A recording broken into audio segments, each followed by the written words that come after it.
Welcome back to the Retro Wave. I am your host, El Tiburon, aka Retro Tiburon, on all the social medias.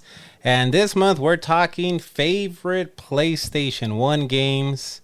I got a few special guests with me. Let me go one by one here.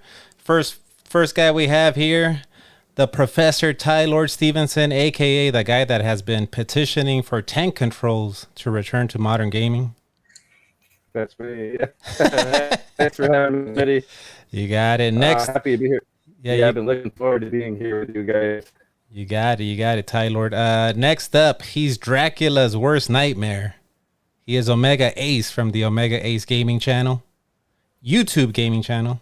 What's up, Omega? What's up, guys? Last but not least, he is Tylord's worst nightmare. He broke his Tatanka streak last year.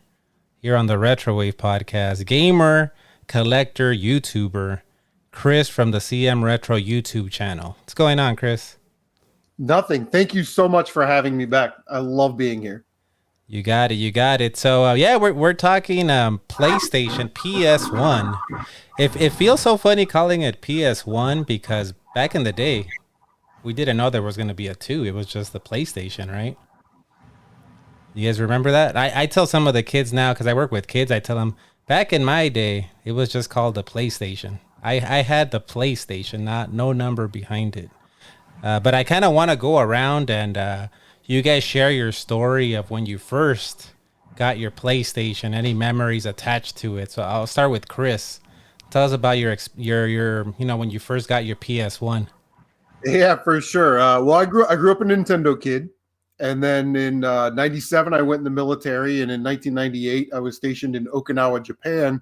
And everybody in the barracks had this little gray machine called the PlayStation. And they were playing, NFL Game Day, triple play baseball. So I went out and bought one and fell in love with it immediately. I was loyal to buying the PlayStation magazine that came with the demo disc and play through those demo discs and check out all those things. But I think, what makes the PlayStation 1 so special to me is that it was the first console that I bought with my own money when I was in the military, away from home, playing it with the buddies, drinking beer, playing those sports games in the barracks.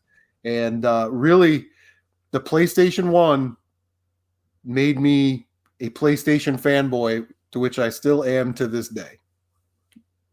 You're a Sony pony, is what you're saying? I'm a Sony pony. All right, very cool. Omega, let us know about your story of when you first got your PlayStation, your PS1. So my first experience with the PlayStation 1 was in the early 2000s. One of my cousins, she was working at a pawn shop at the time, so she'd get in a lot of, you'd see a lot of stuff going in and out. And she knew I was looking for a PlayStation 1 at the time, so she set it aside. With a stack of some random games. I couldn't even tell you what games those were anymore. I guess a couple of the standout ones that do come to mind were like Crash Bandicoot. I may have had Mortal Kombat 4 at the time, along with that stack, and got maybe some forgettable titles. I think there was like a NASCAR one in there. But that's actually part of where at the time, Castlevania was the reason I was looking for anything. I said, I tried one Castlevania game and I said, okay, I've got to play every Castlevania game regardless of the platform. And that's why I ended up segueing to the PlayStation 1 is because of Castlevania games. So if it wasn't for Castlevania, you never would have even looked at the PS1. I probably would have dragged my feet a little more. I probably wouldn't have gotten one until like maybe mid to late 2000s. Yeah. Okay. Yeah. Very cool. I guess I'll go next because technical difficulties, folks. Tylord went MIA. I don't know where he's at. So I'll go next. So, yeah, I remember I was at EB Games, Electronic Boutique, over at we have a mall over here called the Beverly Center. And I remember they had how they would display stuff like games coming up, like coming soon.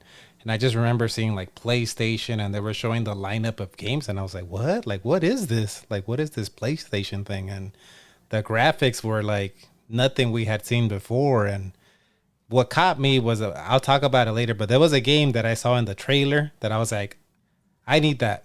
I need whatever this PlayStation thing is. I need that. So, Yeah, I think I begged my mom, like, can I please have a PlayStation? I don't think I had to that point. I had never asked for a system. Because I remember my dad bought me the Nintendo without me ever asking for it. He just like brought it one day. And I was like, oh, cool. I have a Nintendo now. And the Sega Genesis, I was at a flea market and my mom's like, oh, you want the system? And I was like, yeah, sure. I'll get a Sega Genesis. But this is the one where I was like, I want this system because of this one game I saw in the trailer.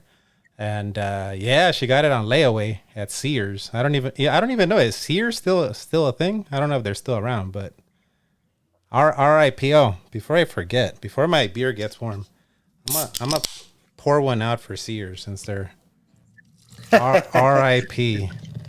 Nice. That's how I was able to get my PS1 on. I don't know how many payments my mom had to make, but here's to you, Sears, for my PS1. All right, Tyler, and we got Tylord back, so we're sharing stories of when you first got your PlayStation 1. What's your story, Tylord? Well,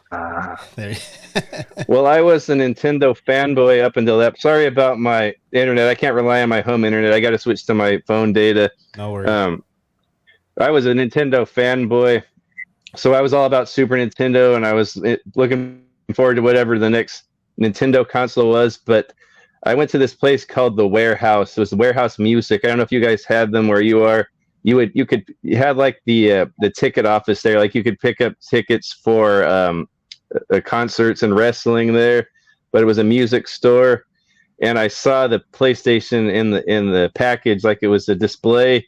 And I looked at the back of that thing, and it had like Street Fighter Alpha and Tekken and all that stuff on there, and that wasn't coming to Nintendo 64. So I was like, okay, I'm done with Nintendo. I'm gonna flake out on Nintendo and get this PlayStation. So that's so I think I ended up selling all of my freaking Super Nintendo stuff as I did the generation before that to maybe have enough money to buy half of one, and then maybe saved up to get the rest. But I did end up getting one very early on.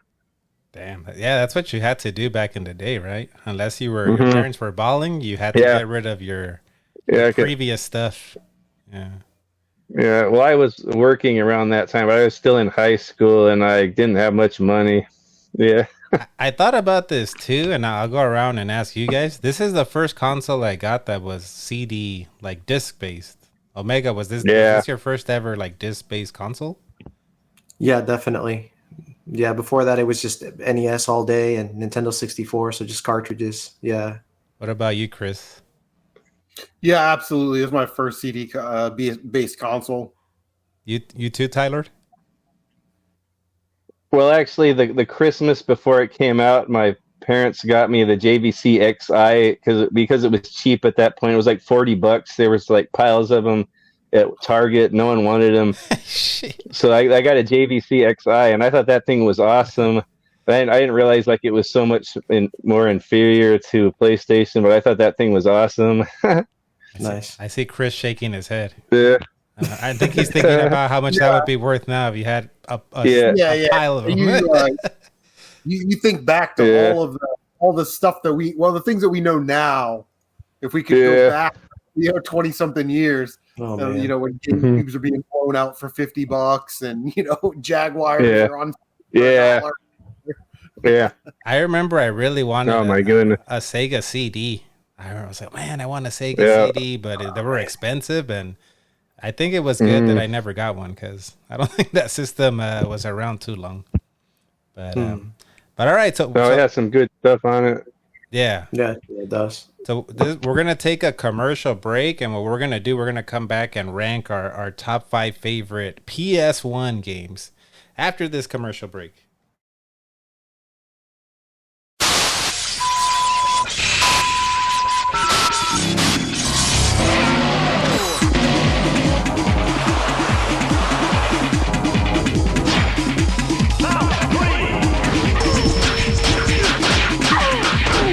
Are ready. Are you? Guess not.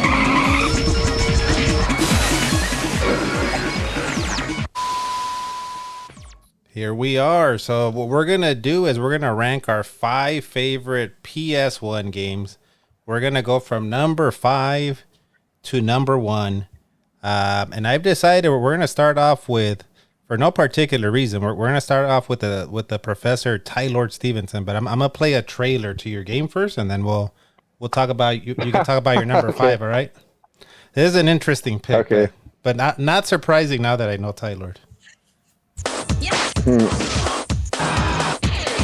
Street Fighter, the movie.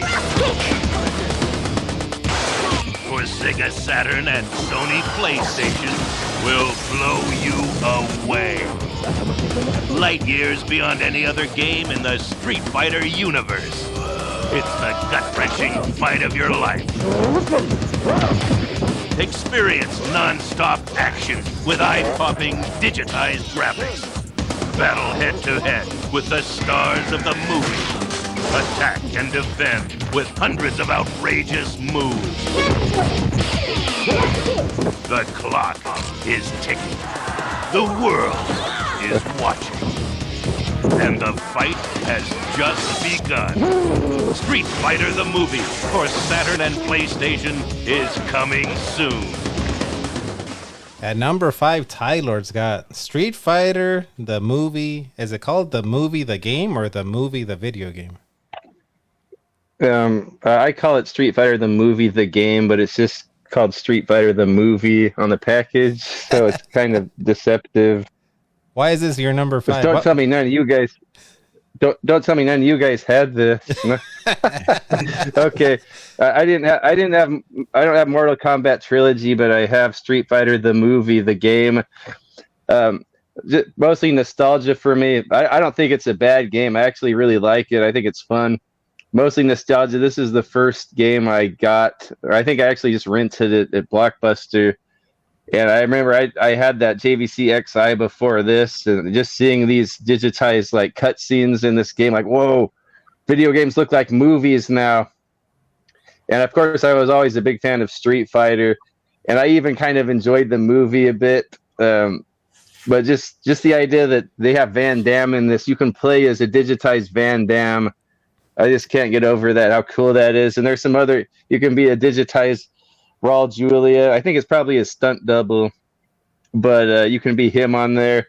It pretty much plays like Street Fighter, Super Street Fighter 2 Turbo with like a reskinned version of it. Not exactly like that, but very similar. It has super combo moves in it.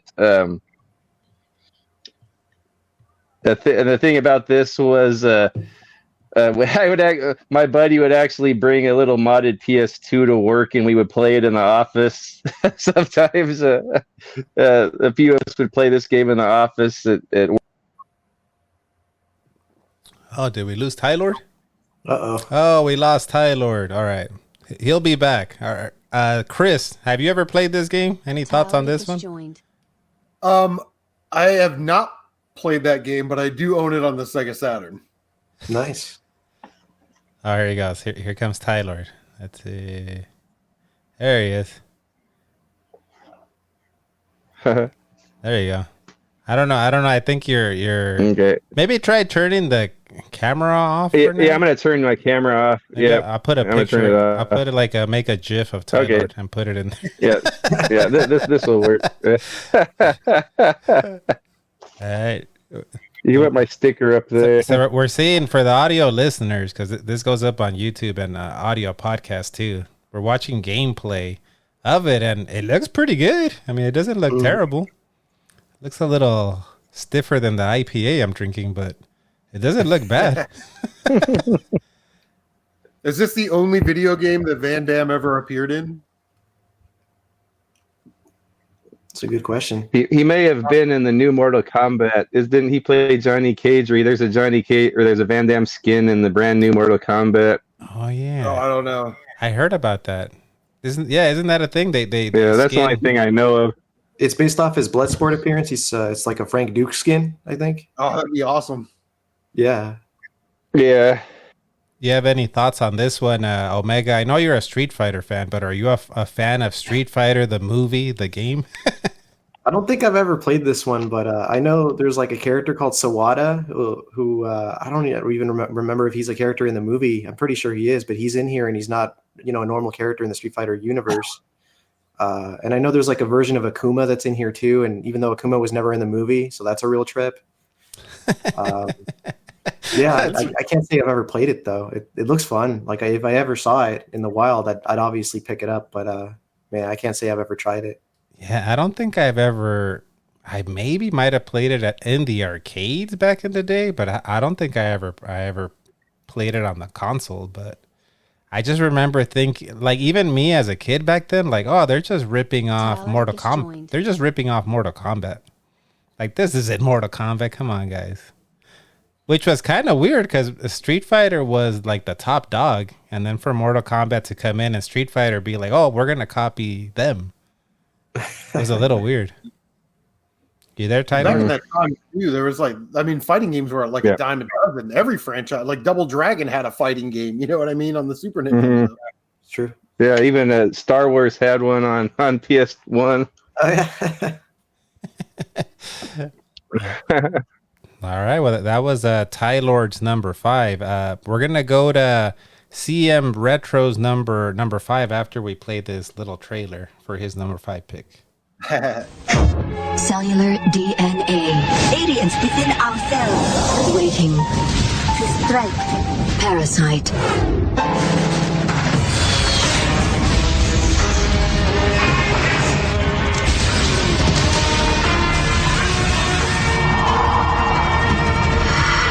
The worst foe lies within. Parasite Eve. Number 5, CM Retro's got Parasite Eve. Tell us about this pick. Parasite Eve, Squaresoft's amazing action RP horror game. As you can see from the cover art, I mean, it just looks beautiful. And I didn't play this game until a couple years ago, but I knew it was a game that I needed to cross off of my backlog. I'm always hesitant to play RPGs because I'm intimidated by them. I never know where to go. I don't know what to level up. I don't want to look through screens and try and pick things or how to like craft things. The Parasite Eve really sort of, while there are those elements, it keeps it to a minimum and it keeps pushing that great story. In addition, it's not a turn-based RPG. It's an action RPG. So in a way, you get to control the combat, which is what I like. But just a beautifully done game. And worthy of being in my top 5 favorite PlayStation games of all time. So this is, you said, an RPG? Or is this a horror game? I thought it was a horror game. It's an action RPG. You play as that blonde character right there, and her name is Aya Breu. She's a New York City cop.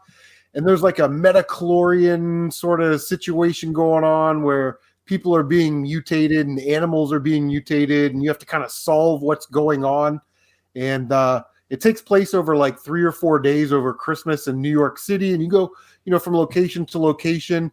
The police department sort of acts as your hub where you can go in there. And there's a guy, he's essentially like an armorer, and he can upgrade your weapons and things like that. So, upgrade your shotgun to give it more power, but it takes a little longer to load. You know what I mean? RPG Tour Guide, my friend Ryan did a playthrough and an explanation on his channel.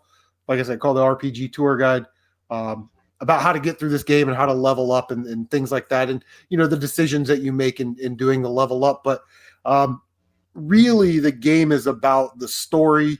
It's beautiful action RPG gameplay, the beautiful graphics, and this really, really awesome but ominous soundtrack that goes on through this game. I mean, Squaresoft at this time was one of the best developers in the entire world. And they cranked out a lot of these RPGs. And most people know about Final Fantasy, obviously. But Parasite Eve is one of those games that I think is a must. Any thoughts on this one, Omega? Have you played this one?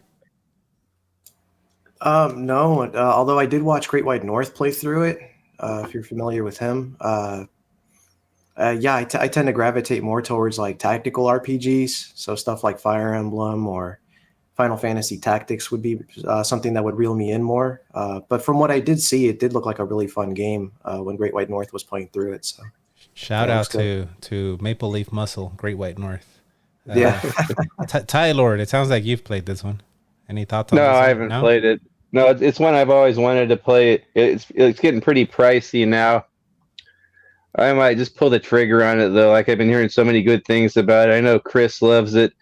I watched a video recently from Jay Chip Show reviewed it, and I thought it looked like really something that would be up my alley. Okay. Just the idea that it's kind of I don't know if you ever played Hybrid Heaven, but it kind of gave me that type of gameplay vibe. But it looks like it's a lot higher quality than that game. Happy Console Gamer Derek Alexander did a review on the Parasite Eve trilogy. Oh, And okay. I would say watch that because it covers the first game, the second, and then Third Birthday on PSP to see if it's something that you're into. But I'm not an action RPG, or I'm not an RPG guy, but I love this one. Yeah. Funny story about this is I got this at Video Games Express in Grove City, Ohio. And back in the day, it had a price tag on it of $9.99. Well, I put it on the counter, and as the guy is looking at it, he's looking at it upside down. So he charged me $6.66. That game's cursed. It's cursed. For a complete copy, it does come with a bonus disc, so make sure you get. Oh, cool. Oh, excellent. What's on the bonus disc? Like extra features or? No, there's like playable demos of like Final Fantasy VIII, Brave Fencer Musashi movie, Bushido Blade 2, and then a Xenogears playable demo. So, that was sort of common. That was, again, in that era, those bonus discs or demo discs to promote their future games. That's something Squaresoft did often. Yeah.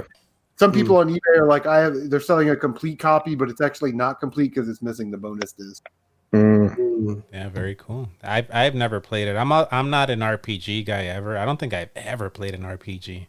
I feel like I think back in the day I was like, nah, I don't want to. Why do I have to wait to hit somebody? Why can't I just hit you? It's weird, right? But I think now is that one like that or no?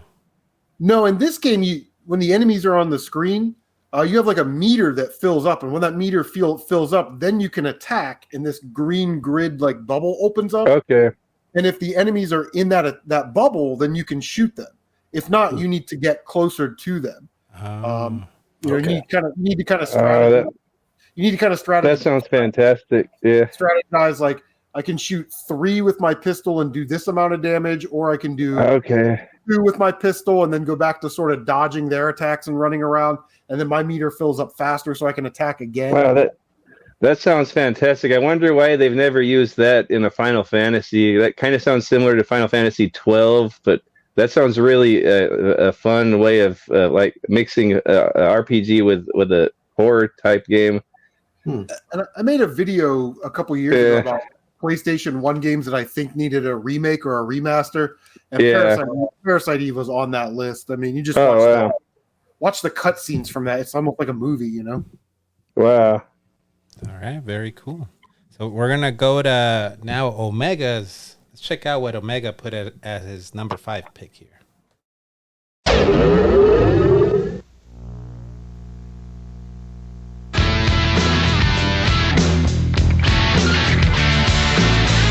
The biggest Mortal Kombat ever. All the great Mortal Kombat arcade games crammed into one. 29 total characters, 26 backgrounds.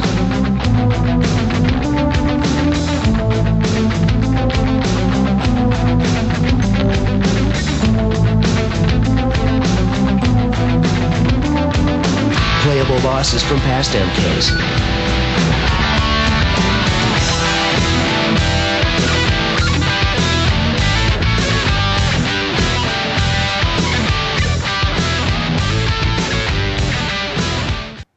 Number 5, Omega Ace has Mortal Kombat Trilogy. You're cheating again, Omega.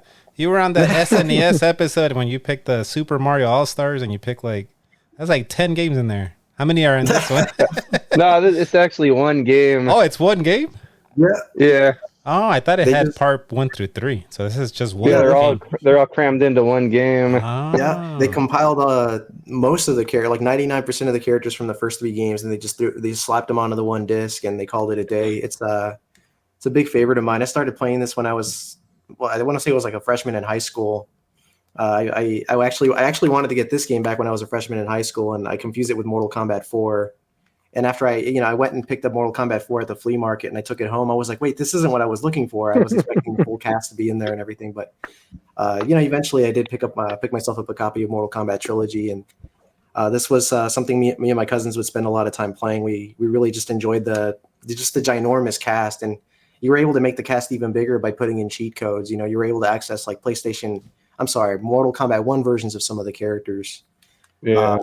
And you're able to put in like one button fatalities, brutalities, and things like that, so we wouldn't have to memorize all the inputs, And God, the amount of time we put into this, man, I couldn't even tell you. I just remember that Noob Saibot's like, then there he is in the video. And Noob Saibot is the character that like everybody is just like, oh my God, this is the bane of my existence because he's OP. He's like the OP. Yeah, player. he had a projectile that if it hit you, it would disable all your attacks. So then he could that little black cloud he threw at Sub-Zero.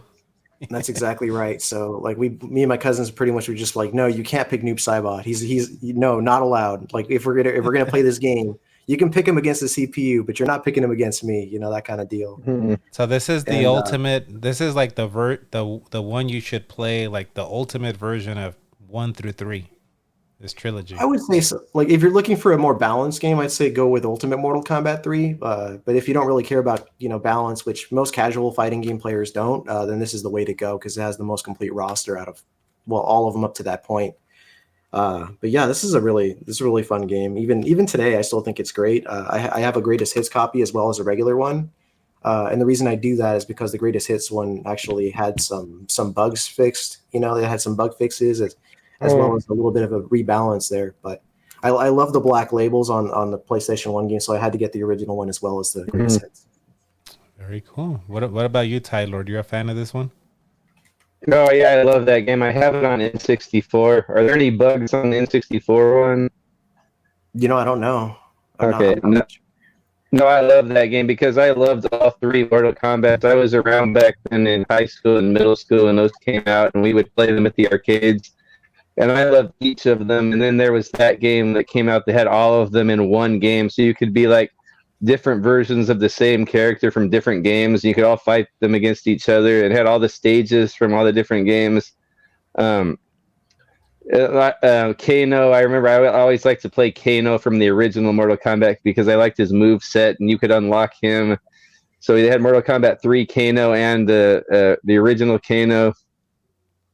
Yeah, I like that game a lot.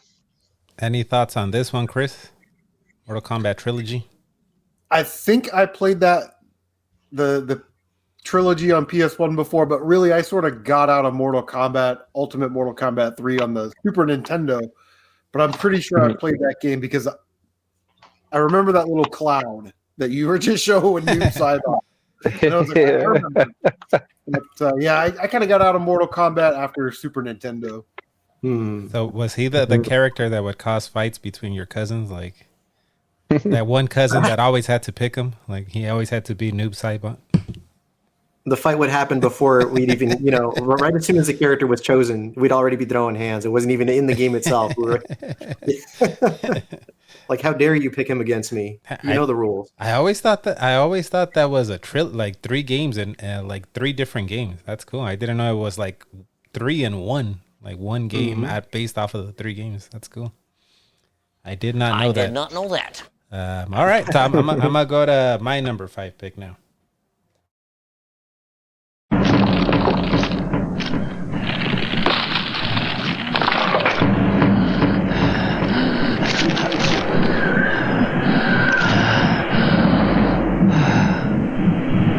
So, where is the game?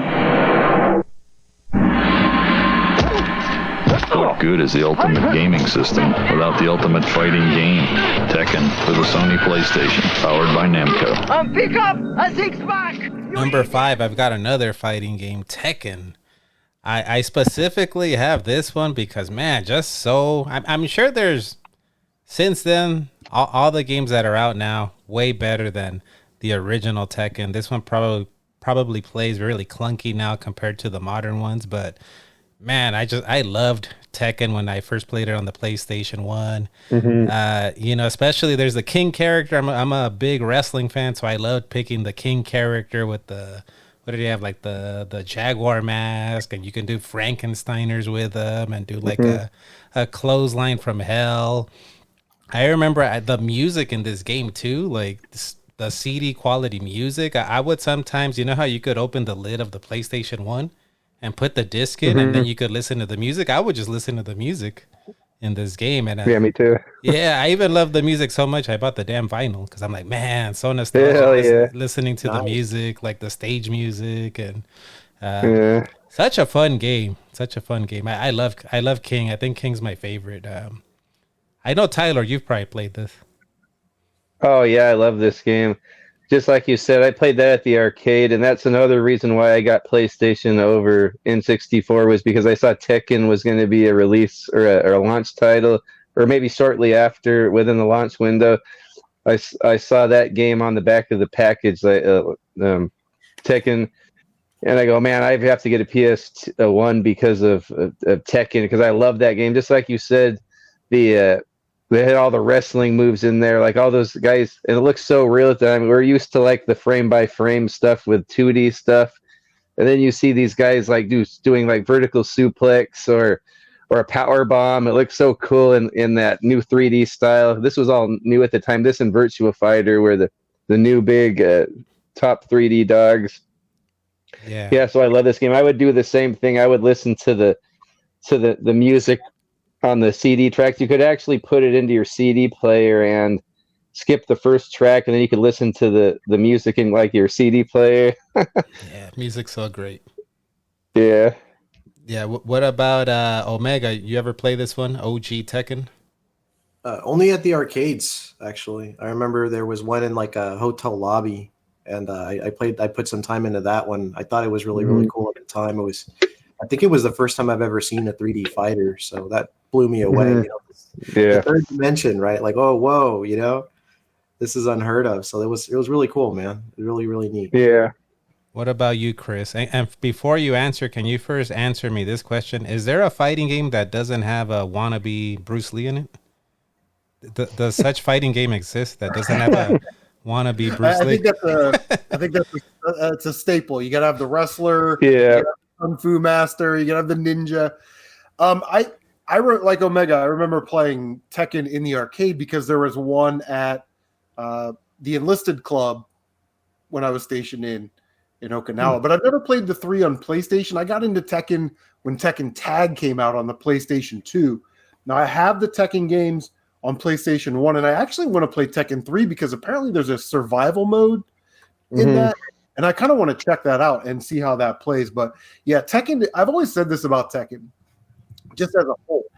It is a perfect balance between sort of an arcade button mashy type game and a strategy fighting game. Because you do need to know moves, and you do need to anticipate and know the distance of your jumps. But at the same time, you know, if you can just start punching away, and it's almost like it's so easy to pull off moves, almost like Street Fighter, you know, sort of down half circle forward or forward kick, you know, those types of things. So Tekken's a legendary fighting series for sure. Yeah, I think it has a perfect button layout too. It has left punch, left kick, right kick. So you would have like your left punch is always this fast jab, and your right punch is like the heavy punch, and then like your the left kick's usually like the leading little kick, and then like the right kick's always like the big roundhouse kick. Like it had like the coolest move set or the button layout for a fighting game. Yeah, there was nothing sweeter than timing that King clothesline from hell. Yeah, like timing it, and you just take the person's head off. And Paul's big punch, like his big flame punch, when you just land that, it takes off like half their energy. Yeah, such a fun game. Yeah. Fun game. All right, we're gonna go to Tylord's number 4 pick, and this is not gonna be a shocker. Let me tell you this. Here we go. Let's check out the trailer to Tylord's number 4 pick.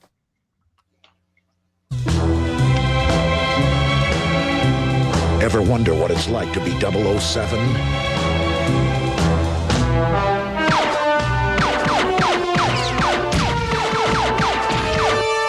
Now you know.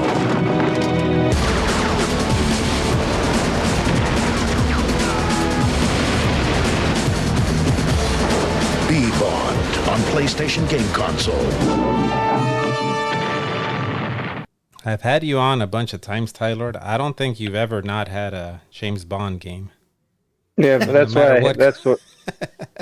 that's why I had to put it in here.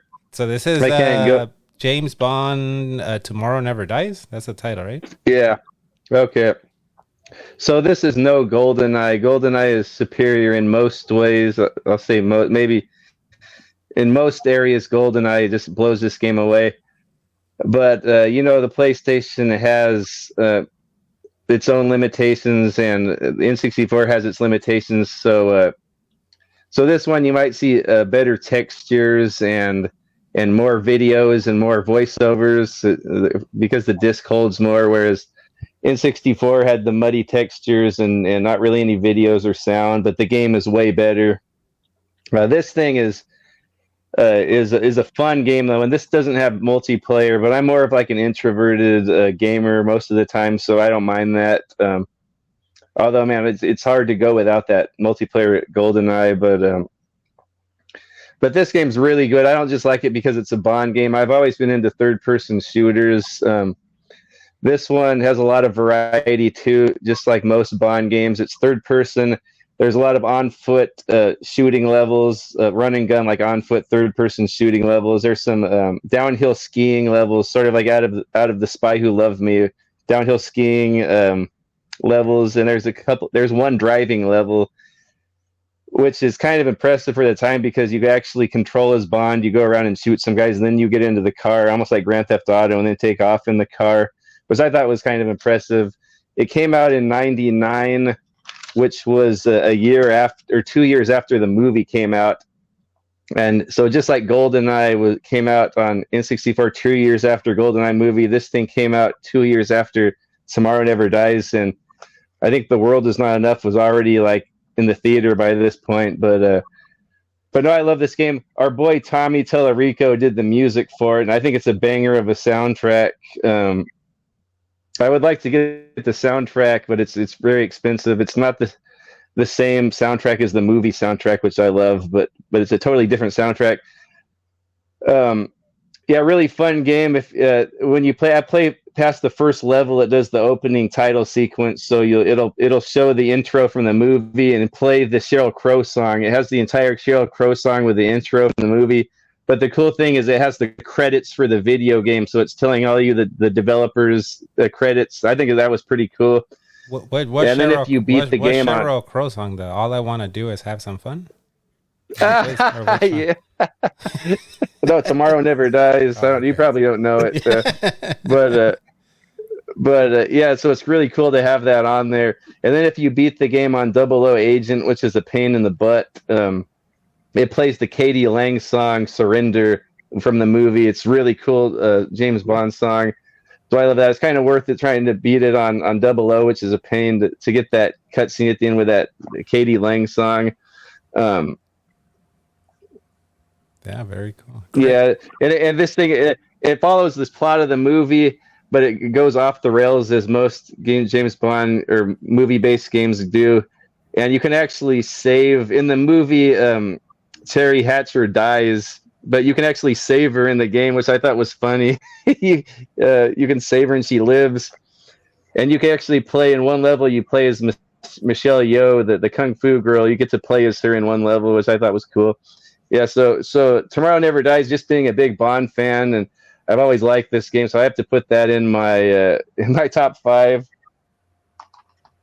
You a fan of this one, Chris? Tomorrow Never Dies? Well, I just looked it up. I actually own it, but I've never played it. So I'm going to have to give this one a go for sure. Mm-hmm. It kind of has like a siphon filter look, kind of, a little bit. Yeah, I'd say that's the closest game I could compare it to would be Siphon Filter. It's that clunky early third person, so you have to hit L and R to sidestep. But I mean, once you get used to it, it's not that bad. It's got tank control, Mario. Omega, I know you've played this. I know you played. Surprisingly, no. No? I have been collecting all the 3D Bond games. So I recently picked this one up, but no, I'd say the closest experience to this I've had was Bond on a Budget, aka Mission Impossible for the PlayStation 1.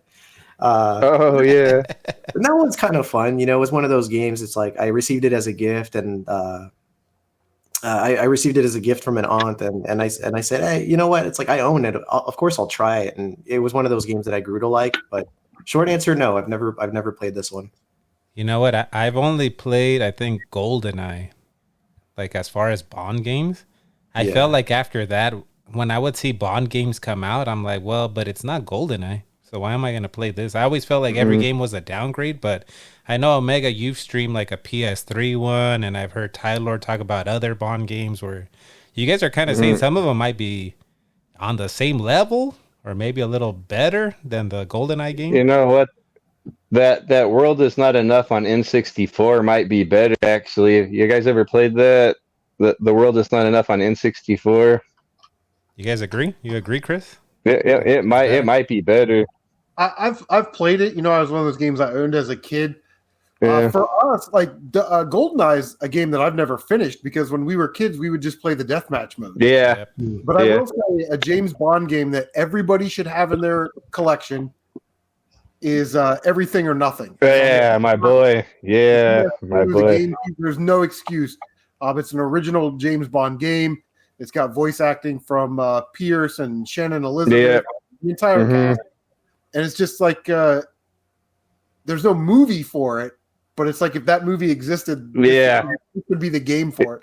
It's pretty much like the fifth Pierce Brosnan movie. It's so good. It has so much production value. Willem Dafoe's the bad guy in it. It's almost like a movie that never came out. Yeah, it's really, really good. And it's really affordable. Yeah. Oh, so that was a standard. So that was one that wasn't tied to a movie. It was just like, no. That's crazy. Yeah. That's cool. What about you, Omega? You agree with Tylord's statement that what's the one that's better than GoldenEye? The World Is Not Enough? I'm not saying it's better, but it might be. The World Is Not Enough. The N64 version. You agree? Yeah, most of the time I put in was either on GoldenEye or like the ones from like the PlayStation 3 360 era. Yeah. I'm kind of working my way backwards. So I just barely reached like original Xbox, and I've been kind of playing through those. So it's a matter of time before I reach that game. I haven't really put any time into it. Okay. I'm just disappointed you guys never bring up James Pond, the James Pond game. No love or James Bond Jr. Oh yeah, James Bond Jr. Oh, on the SNES. Yeah. All right, now we're gonna go to CM Retro's number 4 pick.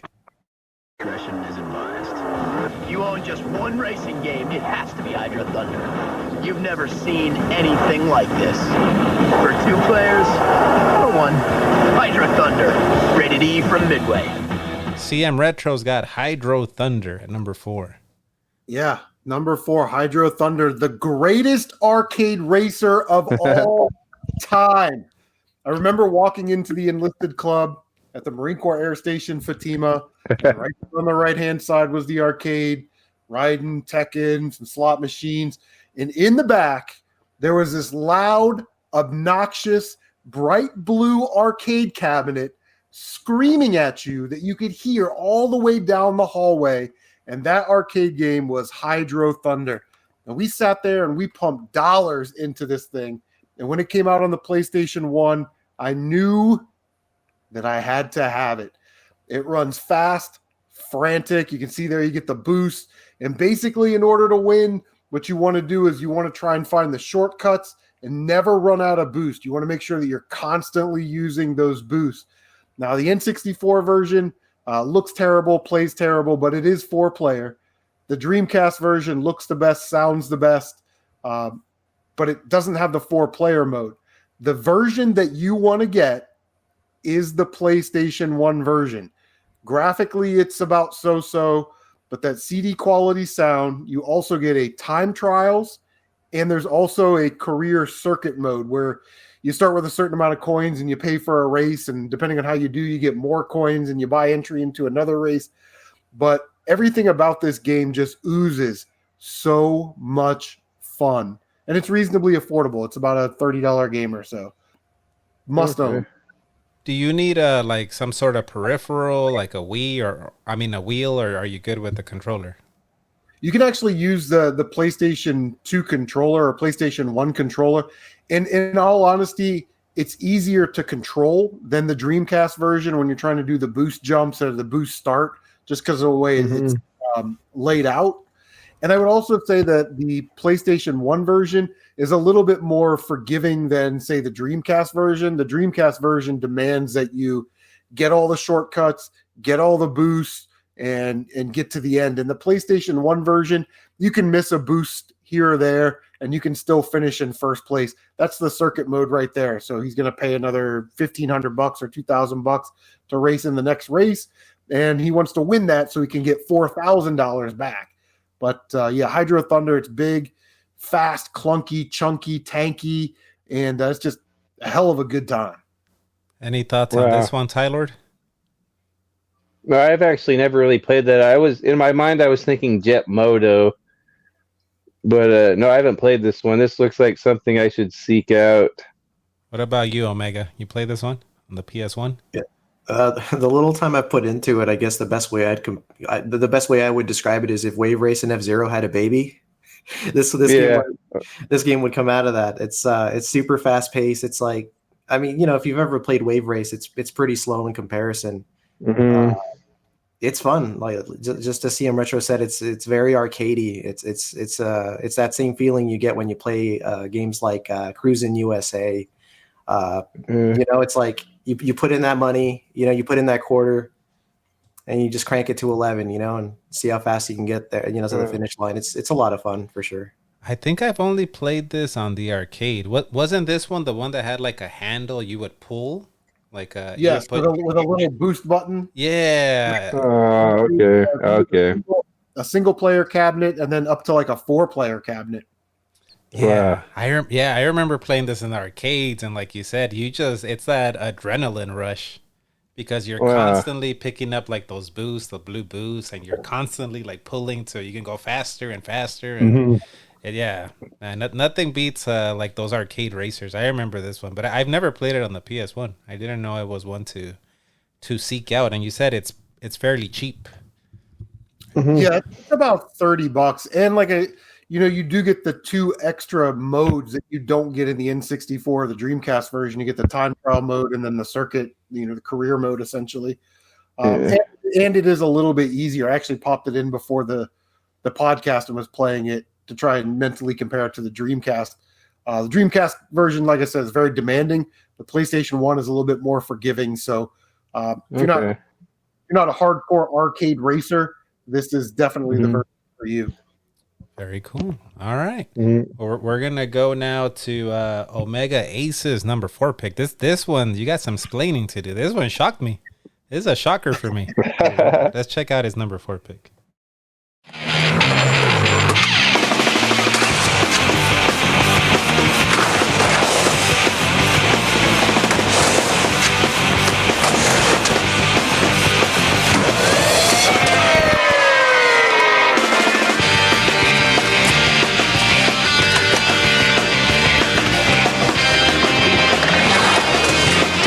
Pro skater. Now everyone thinks they can skate like Tony.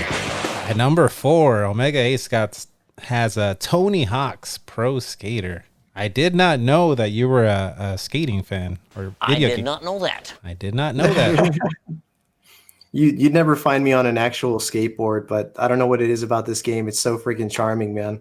I always associate it with sleepovers, like we'd have little parties, me and my cousins, and one of them had this game on the PlayStation 1. And we'd go to free skate because then there it didn't really matter what your scores were, and we would just listen to the music.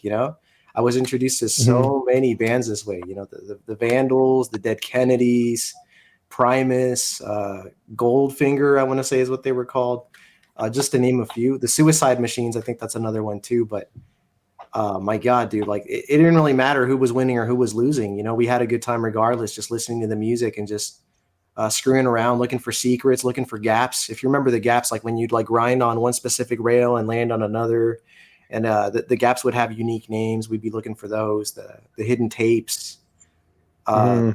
God, dude, I'd say we were really big fans of the franchise until probably the end of Pro Skater 3. So once 4 came out, we pretty much fell out of it. We weren't into it anymore. But this is the game that introduced me to X Games, even, right? Like X Games was relevant at the time. That was big. Tony Hawk landing the 900, that was like groundbreaking news. You know what I mean? At least in the sports world, you know what I mean?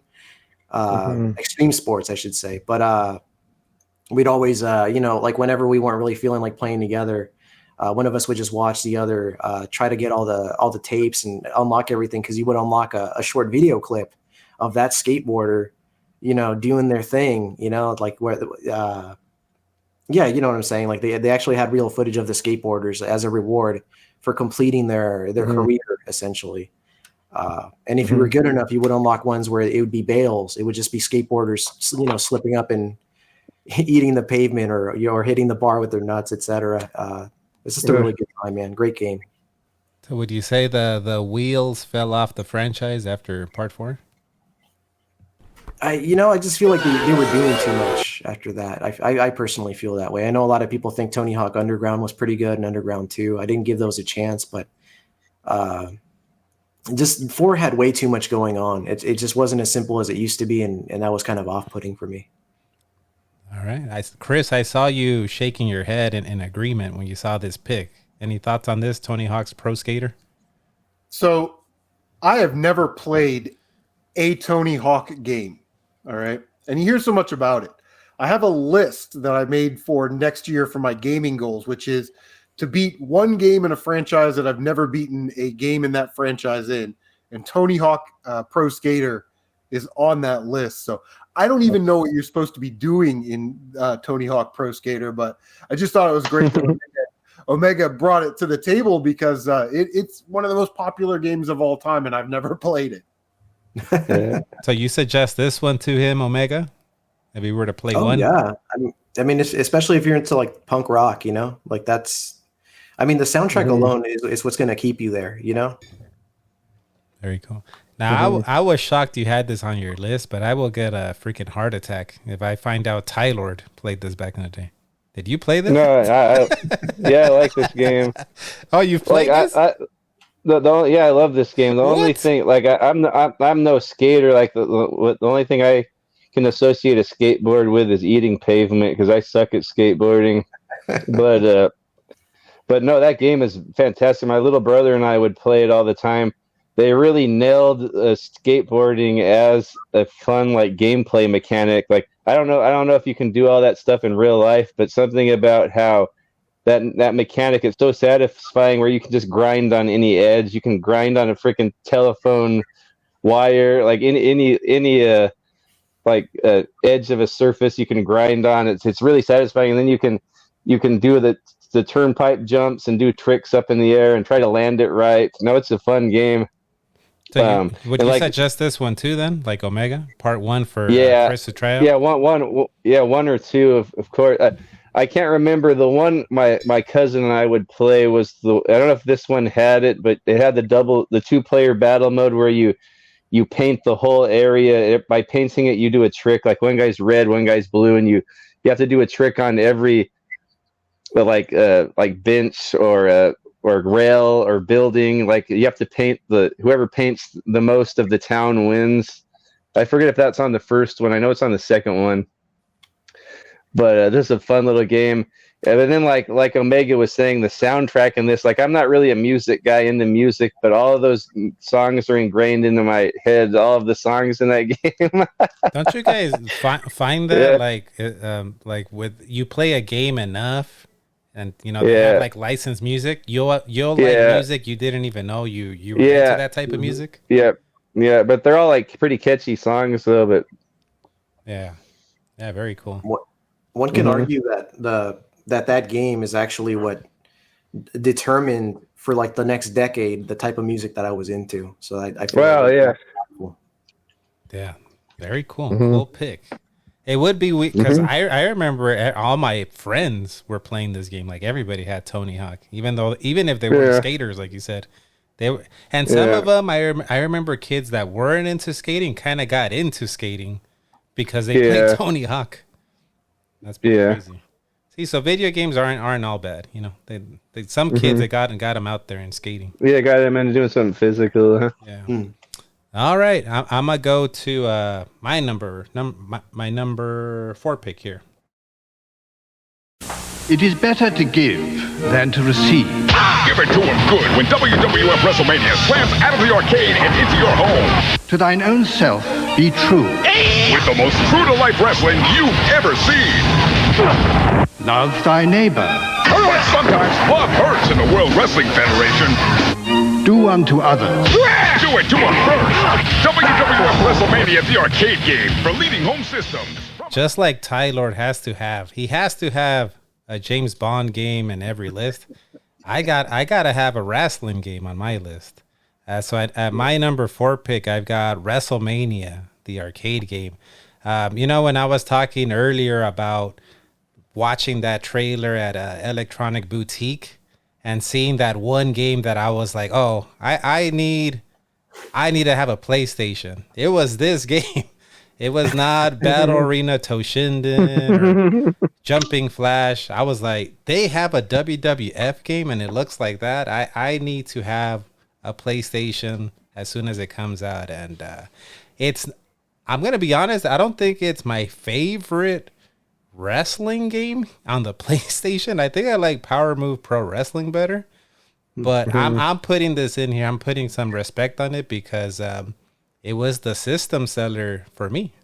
It was the reason I got the PlayStation. Nice. I know Omega, you're a old school wrestling fan, and you like this game, I think, right? Oh my God, yeah, I know. Tylord and I, we'd have a good laugh over the over the top announcer. You know, when you play handicap matches, it'd be like Lex Luger versus The Undertaker and Doink the Clown, and it just kept going. And Bam Bam Bigelow and Lex Luger and Yokozuna. There it is. There you go. Right there. There goes the unfair BS that we're seeing on the screen. It's Undertaker fighting The Undertaker and Razor Ramon and Bam Bam Bigelow. Yeah. You a fan of this one, Chris? I know you're an old school wrestling fan too. Oh yeah, this is right up my alley. The guy that owns one of the video game stores in town has this arcade cabinet in his video game store. So I always play it when I go there, and I always pick The Undertaker, and I always lose very, very quickly. So, but I love it. It's over the top, arcadey, got those rendered graphics. I mean, it just looks awesome. Another Mortal Kombat clone, right? Another one that was trying to be like, you know, Mortal Kombat, but man, yeah, this one. What do you say, Tylord? Because I know you're a big fighting game fan. Does this hold up as a fighting game? It might. It's a little bit different. I think it's just as fun though, because it has that. It's a wrestling game. It kind of plays like a beat 'em up, but it has that really fast paced like NBA Jam feel, and it has a Mortal Kombat look, and they have over the top like Mortal Kombat type moves, and no, I think this was a popular one at the arcades. And it had so much personality. Like this was such a treat to have a game like this after we were playing those LJN games, which I know we like those, but this one has so much more personality and so much more detail. It has the actual digitized wrestlers. Yeah. Like they look just as good or better than the Mortal Kombat characters. I would have liked more games. I would have wanted more games like this. I think there was only 2 of them like this. I could have just gone on the rest of my life with only wrestling games like this. For me, the mind-blowing thing, and I think, you know, we can talk about that, was having CD quality music in your video game, because as a kid, I was never part of the WWF, what was it called? The fan club. So I never got those cassettes that had the freaking, Razor Ramon theme or anything. Yeah. So I was used to just listening to the music off of my Sega Genesis Royal Rumble game. You know, I would of course, you got to leave it on the model Rick Martel. And you just got to leave it there for 20 minutes to listen to that sweet theme song. But when you heard this and you were able to hear the CD quality music, you're like, "Whoa, man, this is awesome!" Like Even though it would loop the same 10 seconds over and over. Yeah. It was still freaking awesome. And it had this it had the sensational Sherry version, right, of Shawn Michaels. Yep. The best version. Yes, heck yeah. Yeah, oh, her voice is so sexy. I love it. Yeah, but man, I love this game. The only thing now that when I recently played it, and then I played it on my Raspberry Pi, I was like, oh man, there was a lot of thing that was cut out of the PS1 version compared to the arcade version. Because when I in my head, it was exactly like the arcade. But now that I played both versions, I'm like, oh no, there was like a lot of the background music I think was missing when you're fighting. A lot of the sound effects weren't there. But you know, it's still, like I said, it was my system seller. So I gotta put some respect on its name. Yes.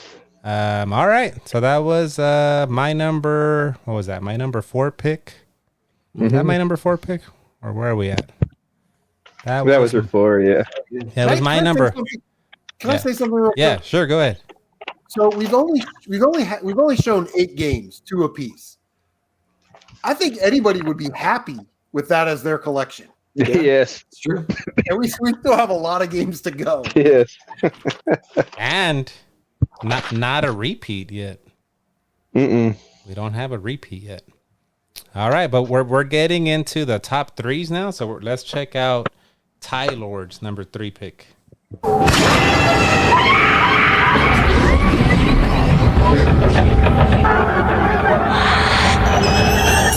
Play Silent Hill. You may never leave your room again for PlayStation from Konami.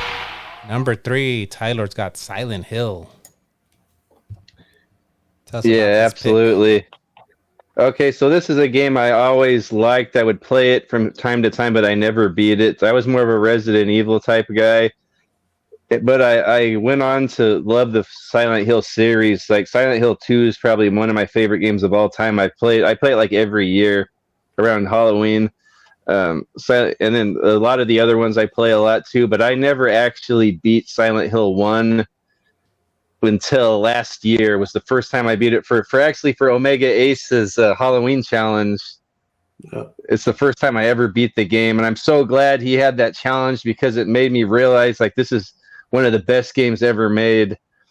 And I actually played through it like 5 times. I got just stuck on this. I didn't play anything else. It seems weird that like a 44-year-old man would go back to play a game from 20 years ago or whatever it is from 2000. And I just play it like I felt like back then when there was a game I really liked when I was in my early 20s or a teenager or a little kid. If there's a game I like, I play it over and over and over. That's how I felt when I beat this for the first time. It's so freaking good. The atmosphere is perfect. Like they just nailed the atmosphere, the horror atmosphere. The graphics are phenomenal for a PlayStation game. It's limited. I think the fog effect really helps it out. You play as a guy named Harry Mason he's with his little daughter and he has a wreck in this mysterious town called Silent Hill. His little daughter runs away. I'm sure everyone's familiar with the premise of it. You're looking for your little daughter, so you don't know where to go. It's the whole town is abandoned or it's vacant. It seems like there's no one living in the town. It's just a fog town. And I think the graphics are fantastic. It's very foggy, so there's not a lot of... I'm sure these old games didn't have that draw distance, but it works with this game because it's foggy. But the small, tight areas you are in are very detailed and look really good, and there's a lot of lighting effects and like flashlight effects and dark rooms and all that. I think it's just a fantastic game that it's more than a Resident Evil ripoff. I'd say it's kind of better than Resident Evil in some ways. I think it takes itself a lot more serious than Resident Evil. It's more of like a psychological horror game. There's a lot of more down to earth elements in the game that make it more relatable. Of course, like when anytime a kid is involved, it really it pulls at your heartstrings. Like you're looking for your daughter in this game. Creepy dungeons. So I would say this is like Resident Evil, but more of an open world, like Zelda type experience. So there's a big town, and and there are certain areas you go to that are like dungeons, and these are really good dungeons. There's a schoolhouse, a super scary schoolhouse you go to. That's the first dungeon. Really creepy atmosphere. They nail it. There's little zombie kids running around in there. Little typical puzzle type gameplay, like find keys to unlock different areas. You fight a boss at the end of the level. There's all kinds of literature you read to get deeper into the lore of this city. There's all kinds of kooky characters in this weird town. It kind of reminds me of almost like Twin Peaks, how there's like something supernatural going around with this town. But I just think they nail the atmosphere perfectly. It has a perfect horror vibe. Like I said, it feels like almost like an open world Resident Evil. Like I said, there's a hospital, which is a fantastic dungeon, or there's a schoolhouse. Later on, there's a creepy hospital, like one of the coolest, scariest dungeons type areas I played in a game.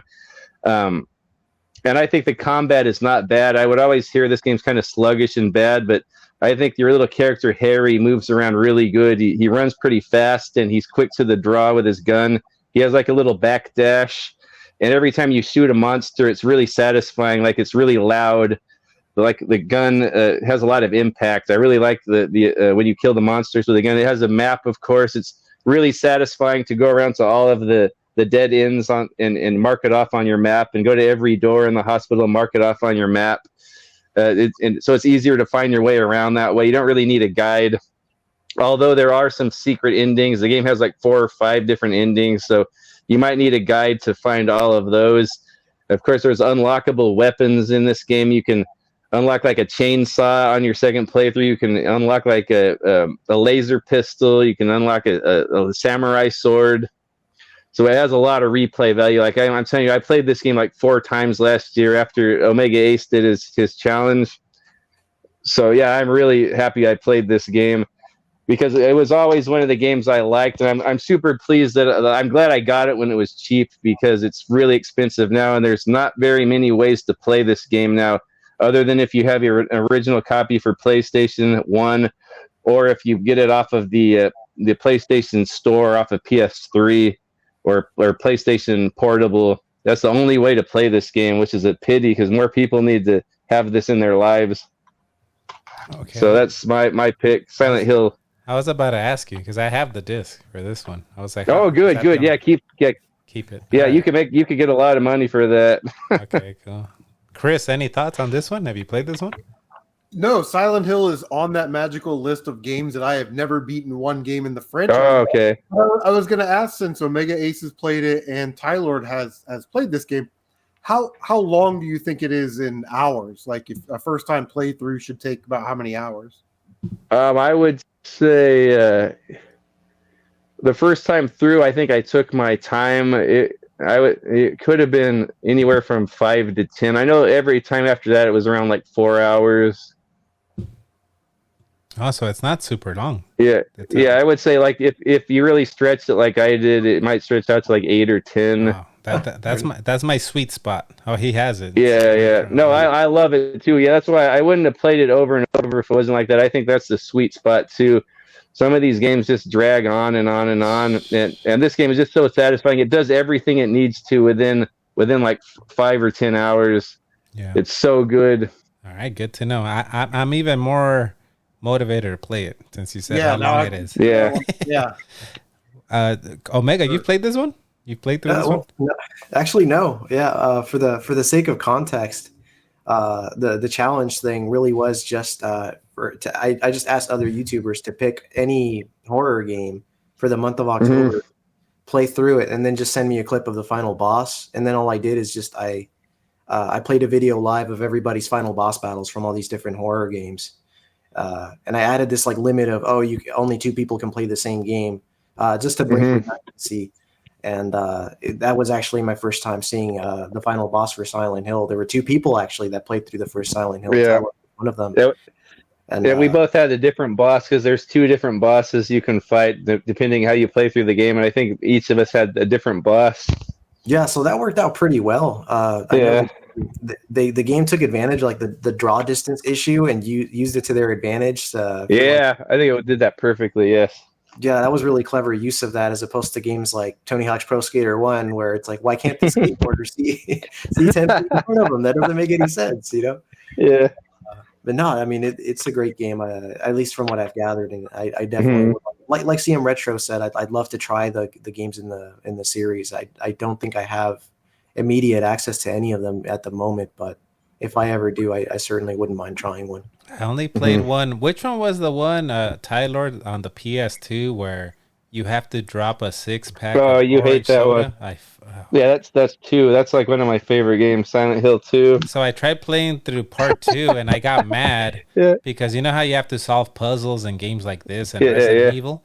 And I was breaking my head. You know, this was back, I don't think you could go on the internet back then and search. Maybe I could back then, but I was like, I cannot solve this puzzle. There was like trash inside of a stuck vent. in like a garbage chute. Yeah, it was like a garbage chute. I could not figure out, and it hours later, and then I found out I'm supposed to drop a 6-pack of orange soda down the vent. And I'm like, that doesn't even make sense. And I stopped playing the game that minute. I'm like, I'm never playing this game again. Oh my god! I got mad. Yeah. But I'll give this one a shot because especially I agree with you. I hate when games are like, I'm talking Uncharted. What was it? Part 3, I think. Was it 2 or 3? Maybe is there a 3 or is there only 2? Yeah, there's a 3. Yeah, there's a 4. A lot of modern games overstay their welcome. Yeah, like don't add all this filler. Spider-Man, I love Spider-Man too. I'm loving it, but don't add all this filler just to it's a whatever 50-hour game. Just give me a nice chunk of gameplay. Don't add all that BS filler in there. Agreed. Yeah. Okay. Well, that was Tylord's number 3. We're gonna now go to who's after Tylord. We're gonna go to CM Retro's number 3. This is the first game from your guys' list that I've actually played. Let's check out cool. CM Retro's number 3 pick.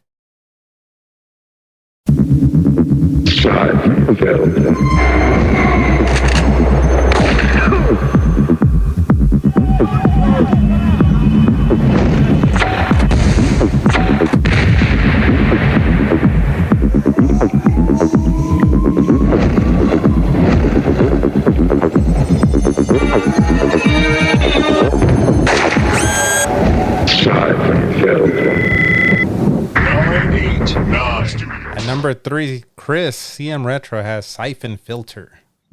Yeah, there she is. Siphon Filter, the Gabe Logan Chronicles. There's also Siphon Filter 2 and 3, and they're probably a little bit better games technically. Siphon Filter 1, the graphics may not hold up today, but when I was stationed in Okinawa, there was a guy that got like the first CD burner off the factory line. And what he would do is he would go around and buy PlayStation 1 games, and then he would burn them and sell them to us for $5 a game. Wow. So one of the games I picked was Siphon Filter, and we had our PlayStations modded. And I bought Siphon Filter, popped it in. This is really cool action, third-person shooter type game with some light puzzle elements, some stealth missions. But you play as Gabe Logan. He works for the agency, and you go out and investigate this lab that exploded, the secret lab that exploded in Costa Rica. And from there, this story unravels, and you've got to play these levels to get through it. You get an awesome variety of weapons, and there are some little secret areas. It's just a really fun game to play. You get little bonuses and whatnot for headshots and things like that, but yeah, there's a sniper rifle. The series really got its foothold in the PlayStation 1, but the better games are on PlayStation 2. Logan's Shadow and Dark Mirror. Dark Mirror is one of the greatest action games of all time on the PlayStation 2 that no one talks about. But yeah, and it all got its start right here with the original Siphon Filter. Omega, have you played this one? Siphon Filter? No, not at all. No, unfortunately. It looks really cool, though. I mean, it's objective based just like Bond and Mission Impossible, so I think it'd be right up my alley. I definitely prefer third person over first person as well, so I can see myself playing something like this for sure. It looks like Tylord's number 4 pick. Tomorrow Never Dies, the Bond one. Yeah, this looks even better. This I gotta play this. This looks really good. Like that looks like really darn good graphics for PS1, and that's my type of game. Looks like something like Splinter Cell and the James Bond. You've never maybe even like you've Metal never played Gear. this? No, Okay. no. I see Met Retro has been talking about it for years, but I need to play it. Yeah, this is one that, like I said, I haven't played any of your guys' games up to this one. When I saw your list, Chris, I was like, oh man, I forgot about Siphon Filter. This one was so fun. I remember you could like tase people. You had like a tase gun, right? Yes. Yeah, if you have a taser, you can tase people. There's a nice variety of weapons, and if you tase them too long, they get set on fire. But again, a large variety of weapons, machine guns, shotguns, pistols, the M79 grenade launcher. But another cool feature in the game is that there's night vision goggles. Oh yeah, so you get sort of that night vision thing. Let's see that again. The night vision on the. So there's like you'll need some night vision. Like you're running through a park and it's foggy or dark outside, and you need to sort of take out these enemies stealthily. So you'll need to put on the night vision goggles, get out your sniper rifle, and make headshots. In Dark Mirror, they actually expanded this. Again, this is like a $6, $7 PS2 game. In Siphon Filter Dark Mirror, you get the night vision goggles, you get thermal goggles, so you get predator vision, and you also get they're called EDT goggles, and basically it turns everything red, and you can see where computer conduits, electrical conduits are. So the objective is to reconnect the computer or restore power to something. That's how you sort of navigate those levels. Cool. Bigger adventure, a lot more weapons, a lot more things like that. But yeah, Siphon Filter is one of those all-time classic PlayStation franchises and PlayStation 1 franchises. And I wish they would remaster these games and put them on one disc, because I would live stream them. And just for the sake of collectability, Siphon Filter 3 has this cover to it. There was a cover that came out, and it had like a shredded American flag in the background, and it came out like right around the time that 9/11 came out. So if you ever see a cover for this with the 9/11 with the flag, it's called the 9/11 edition. That game is in the thousands of dollars. There was only a handful of them that actually made it to the store shelves and then got out in the wild before it was recalled. So wow, that's crazy. It's a great series. Yeah, this is. You guys ever have those moments where you forget about something and then someone unlocks that memory and you're like, oh yeah, that was this moment when Chris sent me his list. Yeah, I remember Siphon Filter. Like I had completely forgotten about it, but I was like, hey, whatever happened to them? And it was like up to the PS2, and that was it, right? Like, did one come out on the PS3 or no? It was just PS2. Not on the PS3. There were a couple that came out on PSP. Oh, okay. That was Dark Mirror and Logan Shadow, which was also on the PlayStation 2. But very cool. All right. Well, we're gonna check out Omega Aces number 3 pick. X のパワーか俺ゼロの技か一体何のために戦っているんだ。選べるヒーローは一人じゃない。ロックマン X4 新登場。メガアーマー付き限定発売。Capcom. Sorry, I couldn't find an American trailer, but Omega Ace has Mega Man X4 as his number 3 pick as Chris shakes his head in approval. Tell us about this pick, Omega Ace. All right, so I'm going to try to be as concise about this as possible because it's a long story short. But high school, I got my first job. I bought a Super Nintendo off another kid with a stack of Super Nintendo games, and one of those games was the first Mega Man X. And I was just blown away by it. Blown away. I said, I have to get every Mega Man X game from here on, And there was a store. There was a video game store, a ma and pa shop, and it was in the strangest location ever. It was on the second floor of a Mexican restaurant. So they sold tacos downstairs, and then upstairs were the video games. Oh, that's paradise. That's paradise on earth right there. I got so many great deals there. God, I picked up Mega Man X2 there. I don't think I got X3 there, but I did pick up X4. And it was still sealed. It was still new at the time. It had just come out not that long ago.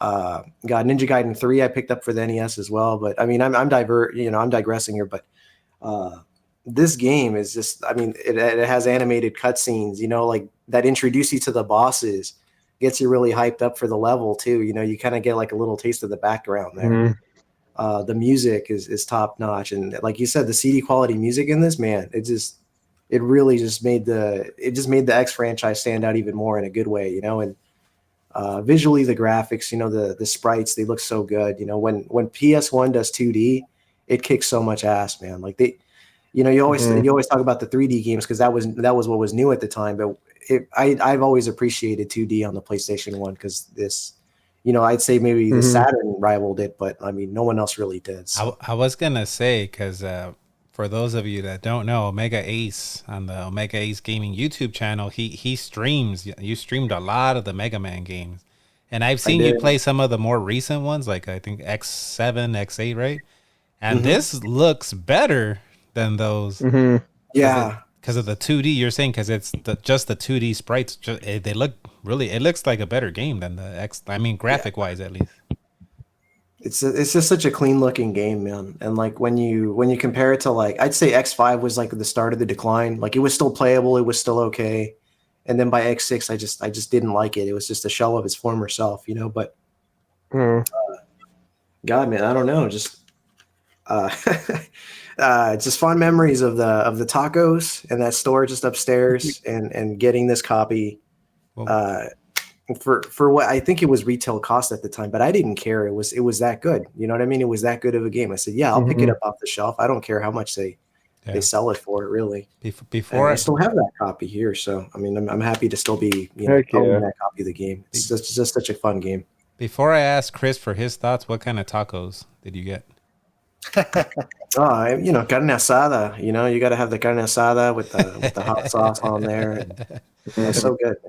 I know, Chris, EM Retro, you stream a lot of the Mega Man games through your PS4. What are your thoughts on this one, an X4?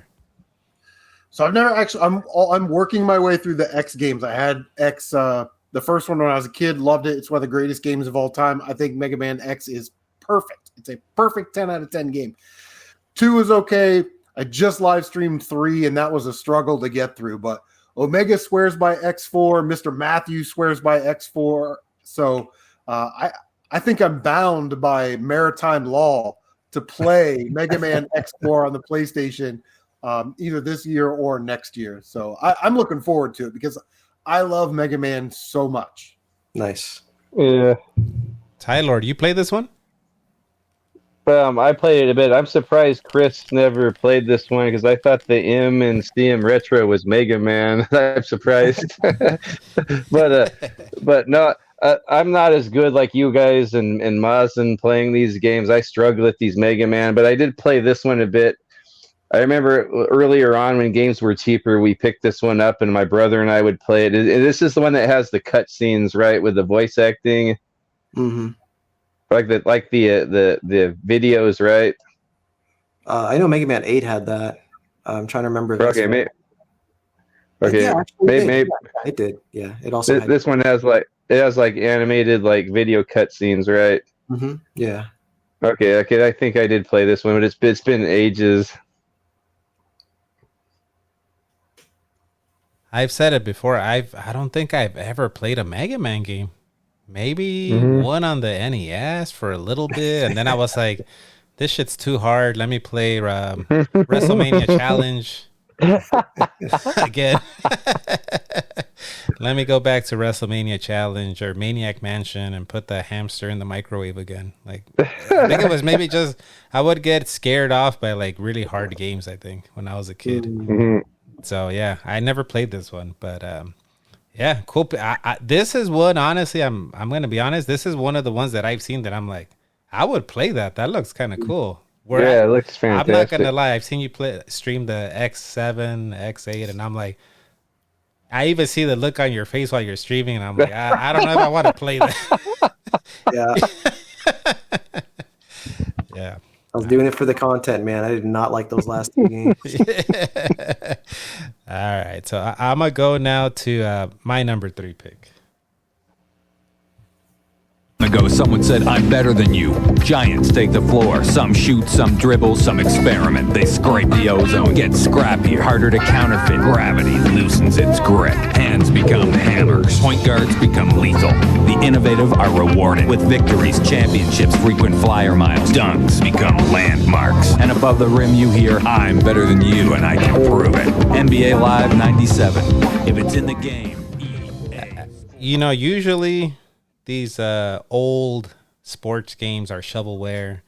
You'll find them at the bottom of the bin for, you know, they're practically like trying to pay you to take some of these games. And I'm a big fan of CM Retro's car vlogs. I think you brought this up in your last video where you're talking about, you know, I actually like the sports games on the PS1, like Triple Play and stuff like that. And at my number 3, I loved NBA Live 97. With Mitch Richmond from the Sacramento Kings on the cover. I loved this game, man. I played the hell out of this game. This was the first ever basketball game where I played like 82 games, like realistic 12-minute quarters, did my trades and everything. And I still to this day, like I still remember, man, if I would have just guarded Detlef Schrempf at the 3-point line, I could have made it to the finals. I could have made. I'm already like 42, and I still think about that. But and then just like the transition from 16-bit to the PlayStation, we keep bringing up like the CD quality. And in this game, you could go to each character, each player, and like you could push X, I think, and someone would come out and talk to you about the player. And that's how I found out like Dikembe Mutombo had like 50 names. It's like Dikembe Mutombo's real name is Dikembe Mutombo. Like all these things. But it was just so fun. Just toggling through it, listening to all these like fun facts about the players. What were you gonna say, Tylord?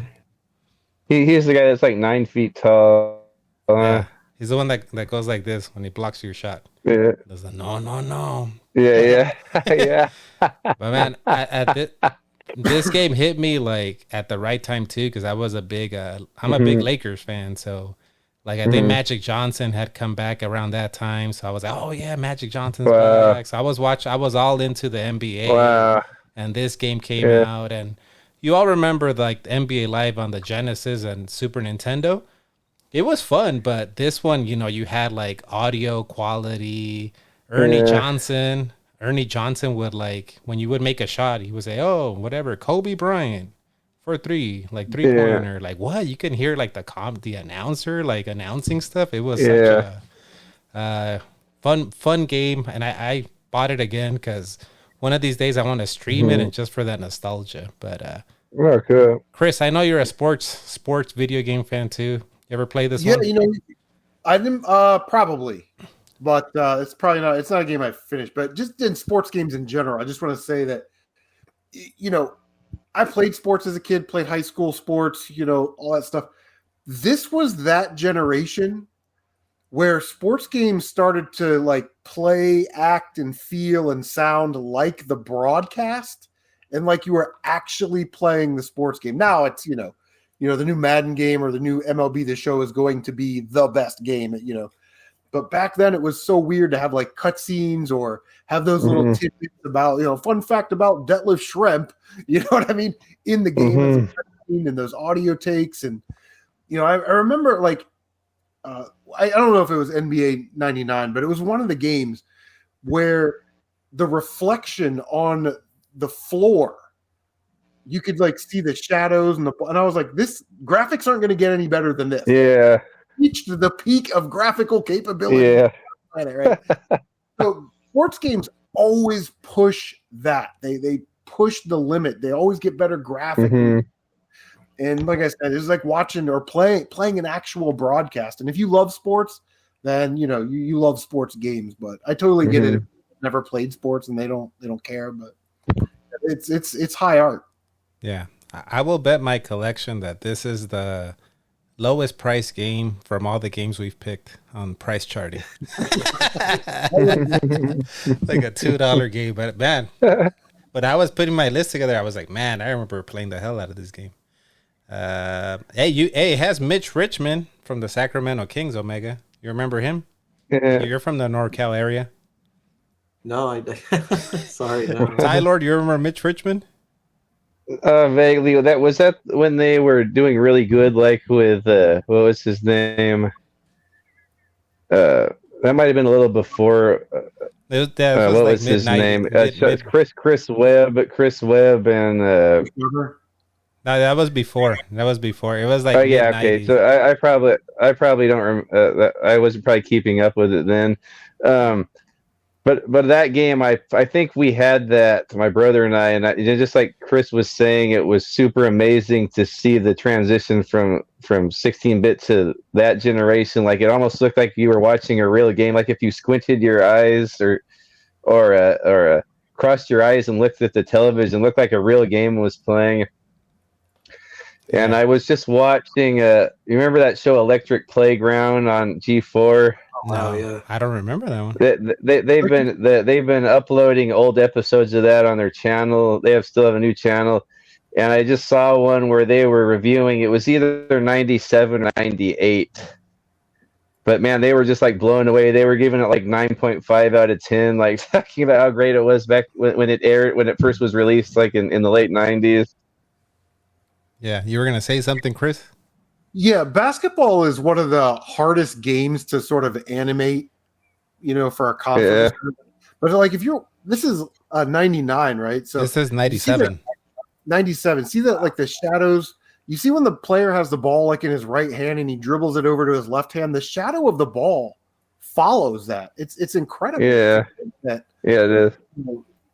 They were able to do that in 1997. Yeah. And get it to look so fluid and smooth and not blocky and sort of tanky. Yeah. Mm-hmm. I'm gonna pour another one. Hold on.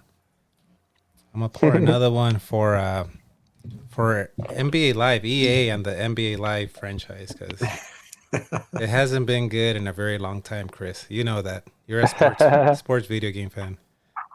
I don't know what happened to NBA Live, but this one's for you, NBA Live. I remember you when you guys were good. Oh, that's all about 2K. All right, we're gonna go now.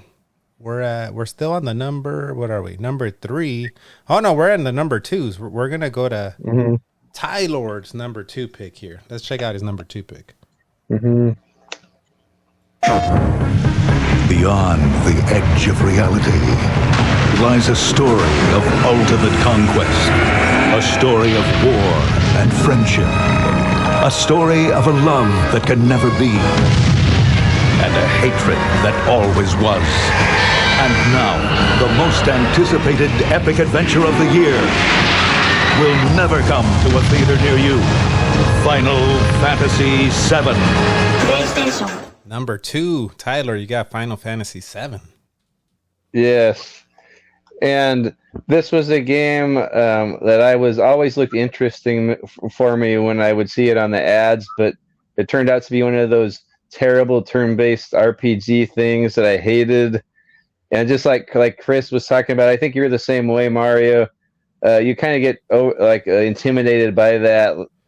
I know I did back then. Like I thought, man, I can't figure all that stuff out. Like I don't even think I'm smart enough. Most of the kids I knew that played these were like uber nerds. Like I mean, like nerd is in the smart kind of nerds. Not like.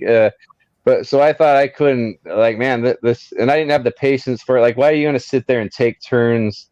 Like Zelda, you just go up and you hit the monster with a sword. What's all this taking turns bull crap? And then the random encounters. Like I just want to go over to that town. Why do I keep getting hit with random encounters? So I hated these things. But I just, over the years, just been hearing people hype up RPGs, how good they are.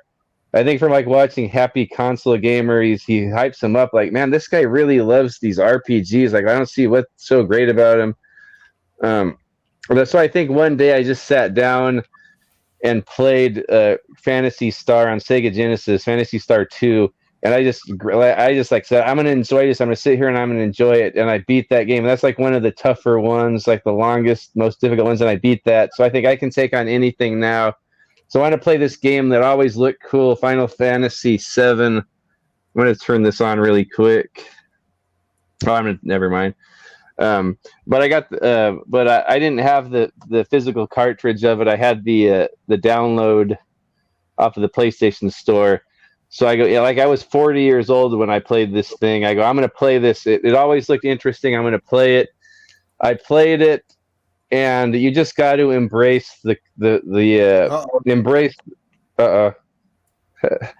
embrace the turn-based battle, embrace the random encounters, because that's the only way you're going to beat these games. Just keep grinding, just keep hitting the random encounters. You're going to get stronger and stronger and stronger with every battle you run into.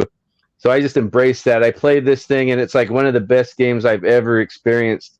It's like the hype is real. Like all the hype and praise this game gets, it's well deserved as far as I'm concerned. Like the story's bonkers. I couldn't explain it to you now. It doesn't make any sense. I know Dad Level Podcast could write an essay on it. He knows exactly what the story is. But it's just confusing to me. But the characters are what makes the story good. Like I can get behind the characters, so I understand what's going on because of the characters and what they're doing and how they're interacting with each other. Man, just a classic game. Really fun once you figure out how to play the game, how to upgrade your weapons, how to upgrade your abilities. It's just so satisfying how to strategize against different types of enemies. The map opens up maybe 1 or 2 discs in. You're in a city in the first part. Later on, it opens up and you get a car. You can drive around on the whole map. It's an open world game. Eventually, you get like airships. You can fly around the whole world. It's so immersive. Such a huge game. Like I said, the story will immerse you. I can't explain to you what's going on, but the story will immerse you. The graphics, I'm not crazy about the overworld map models. They're kind of blocky looking, but I mean they're kind of charming in their own way. But the in-game battle models look pretty good, and of course the cutscenes look really good. This was something way ahead of its time with the cutscene graphics. They're so detailed, such beautiful artwork in the cutscenes. And then of course the music is like some of the best orchestrated video game music ever. I think that really gets you into the story too. I think it took me 80 to 100 hours to beat this. So I don't know if it's for you guys. I don't think it's something you want to stream, but if it's something you got to experience. I know Chris is wanting to get into some get into some games you've never played. I would say this is the one you got to play if you want to play a Final Fantasy. Like I said, I don't know if it's fun to. It would be good to stream. It might be fun to stream it. I wouldn't know, but I personally don't think I would stream a game like this because it's more of like an intimate experience. Yeah, I can't say enough good things about this. I actually got this copy from our buddy Power Player Paul. Sent me this copy. We did a little trade, and it's the one with a misprint on the back. I don't think it's worth much more than the regular one, but I thought it was cool of him to send me that. And he sent me the guide, which I actually utilized a lot during my playthrough. Man, it's just a great experience. I put myself back in the time of the 90s. Back, I tried to not use the internet or anything, just the guide. It was such a fun experience. I think it holds up, even though there's a remake and all that. I would suggest playing this version, the PlayStation 1 version of Final Fantasy VII. Sorry I talked so long about that. Just says how good the game is. Omega, I don't think I've ever heard you talk about Final Fantasy games. You like this one? You played this one? Omega? Oh, you're asking me? Yeah. I'm sorry. I've never played it, but I know it's one of those games that comes up constantly on people's lists of like top 10 games that make me cry. You know what I mean? People get really drawn in by I guess the characters, and I mean, is it a spoiler at this point when it's like 20 plus years, right? But one of the dies, and that was like a really big time. Mm-hmm. Yeah, see, I already knew about all that, so I didn't cry too much. I didn't cry too much. I remember back in my early 2000s when I was working at Target, I had a coworker that let me borrow this, and I let him borrow Ocarina of Time. and for whatever reason, I just never got around to it, and he never got around to Ocarina of Time. So I think we both missed out on some really big games there. Yeah. I guess it's never too late though. I could always go back and play it. I mean, this game is more accessible than ever now. It's available on platform now. So, but you've played other Final Fantasies, Omega, or no? You've never played. Just tactics, because I like the tactical RPG. Just the grid and controlling your little army. I've always found that a lot more enjoyable than your standard RPGs. I'd say the only standard RPG I've completed in recent times is Super Mario RPG. That's probably the only that and Pokemon, I guess. Pokemon counts, right? Pokemon Blue. Those are the only RPGs I've ever played from beginning to end, like all the way through. So at least as far as traditional RPGs go. What about you, Chris? Have you played this one? Well, everything I said earlier about turn-based RPG stands true, so I have not played this one. But I will say this. As someone that fancies themselves as a gamer, I feel that it is sort of my responsibility to finish this game at some point, so I can say I had that experience. And Tylord's right. You get intimidated by them, overwhelmed by them, but you just got to kind of put your nose to the grindstone and work through it.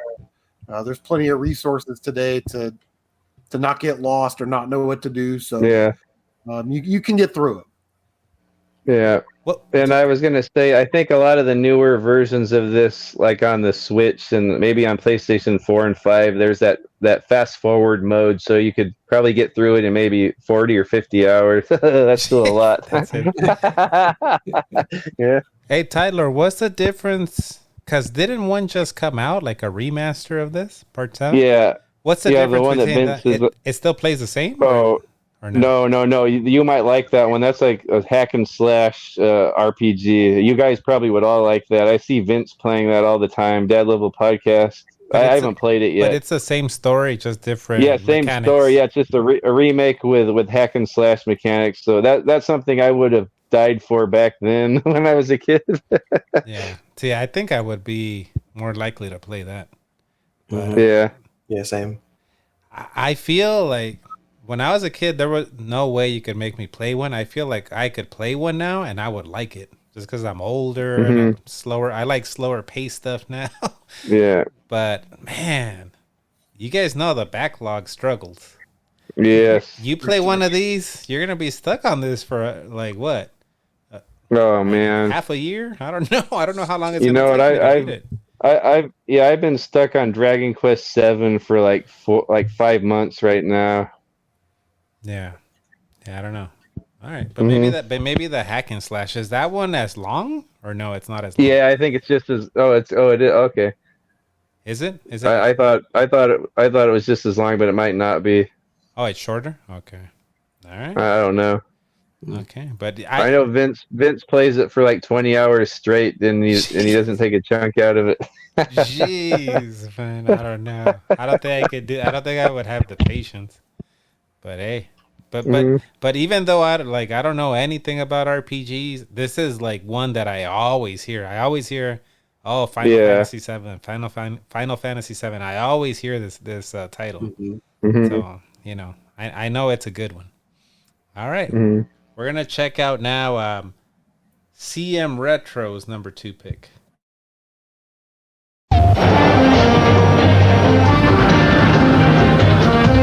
The critics agree Metal Gear Solid is an absolute masterpiece. Games just don't look any better than this. The best reason yet to own a PlayStation.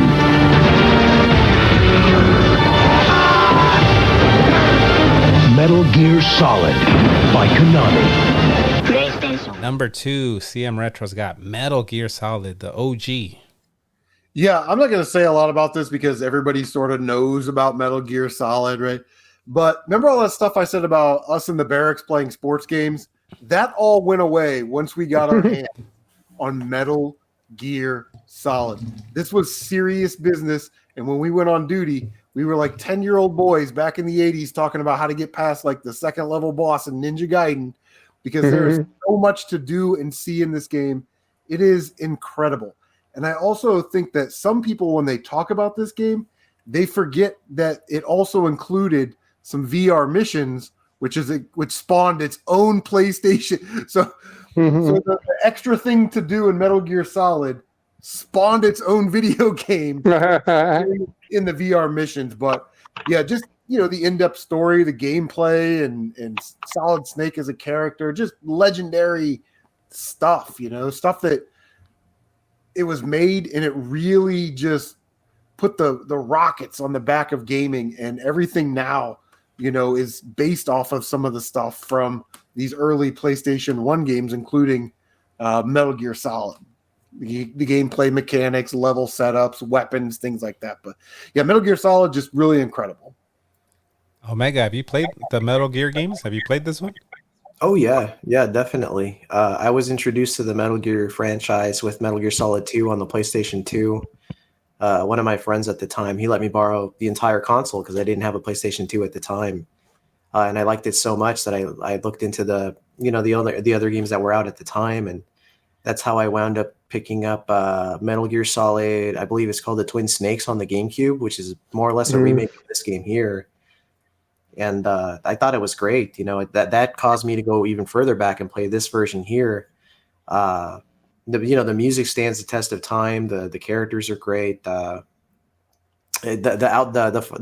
credits theme, it kind of hits you a little harder, after you've played through the whole game. It was called "The Best Is Yet to Come." That was a really, really good song. The credits theme there. Actually, this fight here I thought was particularly interesting with Psycho Mantis, where you have to plug in the controller in the player 2 port so you can read your mind. I thought that was really clever. Or it actually read it checked your save data for specific Konami games, and one of them was like Castlevania. And if you had Castlevania save data in there, Psycho Mantis would ask you, he'd say, "You like Castlevania, don't you?" And I thought that was really clever. It's just a really clever game. And up until it was when Metal Gear Solid 3 came out that there was like a special edition available for it that included an additional disc that gave you the original Metal Gears. I didn't even know the series went that far back. I thought Solid for the PS1 was the cutoff point, but as it turns out, they were good for the NES as well as the MSX2. And those are really good games too. So a great franchise in general. Yeah.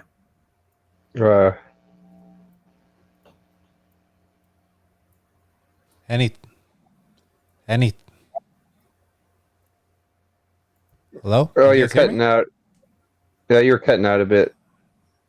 Okay. Hello. I think you're good now. Yeah, I can hear you. Hello. I can hear you. Yeah, we can hear you. You guys hear me? Oh, maybe you can hear us. Oh, maybe he can't hear us. Yeah. Okay. Any thoughts on this one, Tylord? I hate to admit it, but I've never played this too much. I may have played a demo, and this is like I think this is the last big PlayStation title I need to tackle. It was on my backlog for this year.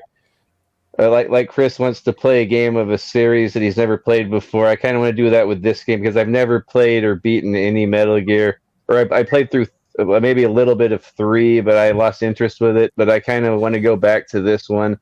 I'm ashamed to admit I've never played much of this, and it's something right up my alley, like James Bondish type stuff. But yeah, like I finally tackled Symphony of the Night,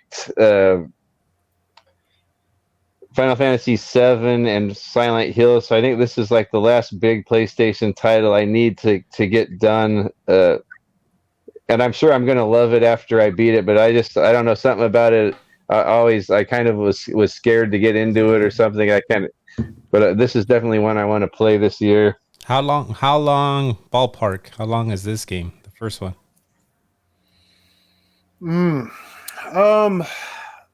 I would say like in the 15 to 20 hour range. It's a pretty big game, and some of the puzzle elements to it can be a bit tricky, but there's online guides. If you get stuck, you can. I would just recommend looking it up. But then there's also 2 endings, so you might want to play through it twice, so you can have both the endings. Because once you beat the game, you get a special item, and then you beat it the other way, and you get another special item. I don't want to give too much away. Okay, I didn't know that. So is it? I did not know that. So it's a little bit longer, you'd say, than like a Resident Evil game, huh? Well, I've never played a Resident Evil game, so okay. Oh man, okay. I've never finished Okay. a Resident Evil game. Okay. I have the HD collection on the Vita. That's the way I want to play it because I don't know if you guys know this, but I'm a achievement trophy slut. So I'm like, I'll play it on the Vita and I'll get some trophies. I don't know, but I don't know if will it hold up on a handheld. I'm not sure. I'm not sure if it'll be good. I don't know. That little screen looks pretty good. Wasn't it released on one of the collections on PS3? Mm-hmm. So if somebody wanted to play it that way, you can play it. It'd be better on the PS3. I think you know what? Through my yard sale pickup, there was the PS3 Metal Gear Solid Legacy collection, I think. And I'm guessing it's in there.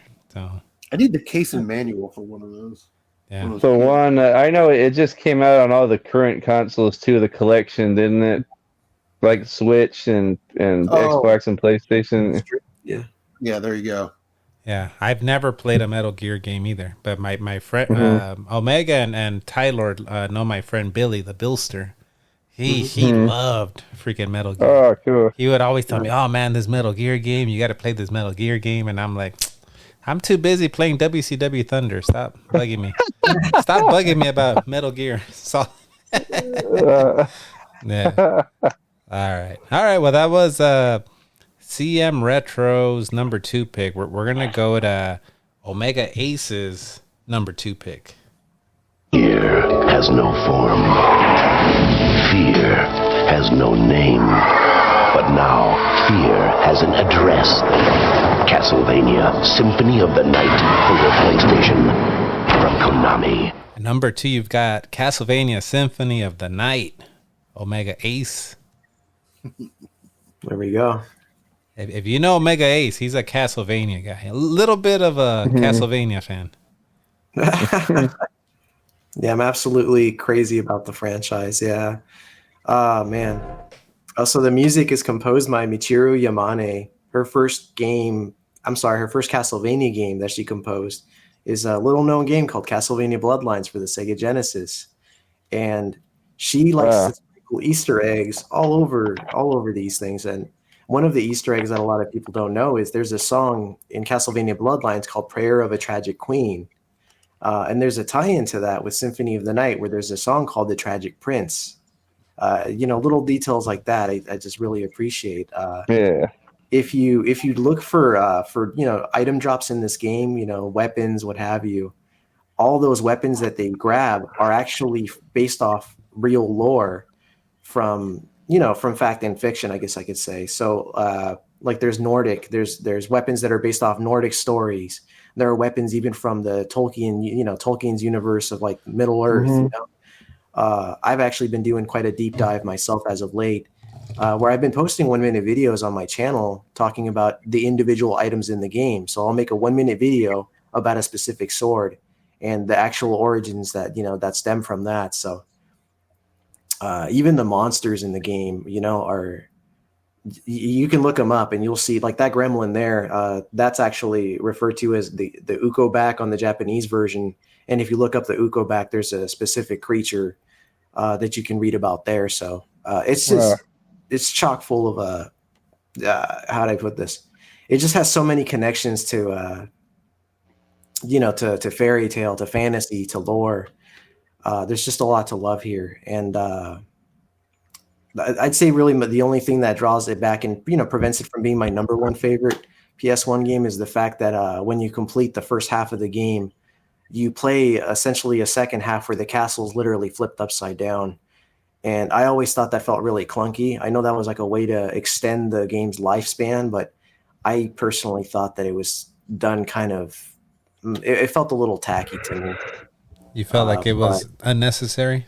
Yeah, actually, that's a great way to put it. Like the game on its own is actually just fine in length. Like if they had just kept it at that half, it would have been a really good, it would have been a really, really good shorter title, but they wanted to get extra mileage out of it. So they flipped the castle upside down. I guess I don't really know much about, game development, but I would imagine that maybe they save a lot of space that way in the game's data. But I mean, even here, like when you look at these caverns, you can see the shadows in the background of the characters. Like there's just a lot of small details like that you can appreciate, you know. And the music is so good. Like I mean, that's Castlevania in a nutshell. If you're gonna knock on anything about Castlevania, the one thing you can never knock on is the music. The music's always top notch in the Castlevania franchise. So, but yeah, before I turn this into a Castlevania podcast, I'm gonna stop right there. You know, Chris, have you played this?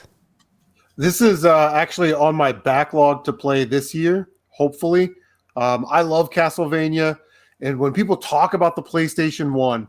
And they talk about the greatest games of all time. It's usually Final Fantasy VII, Metal Gear Solid, or Castlevania Symphony of the Night.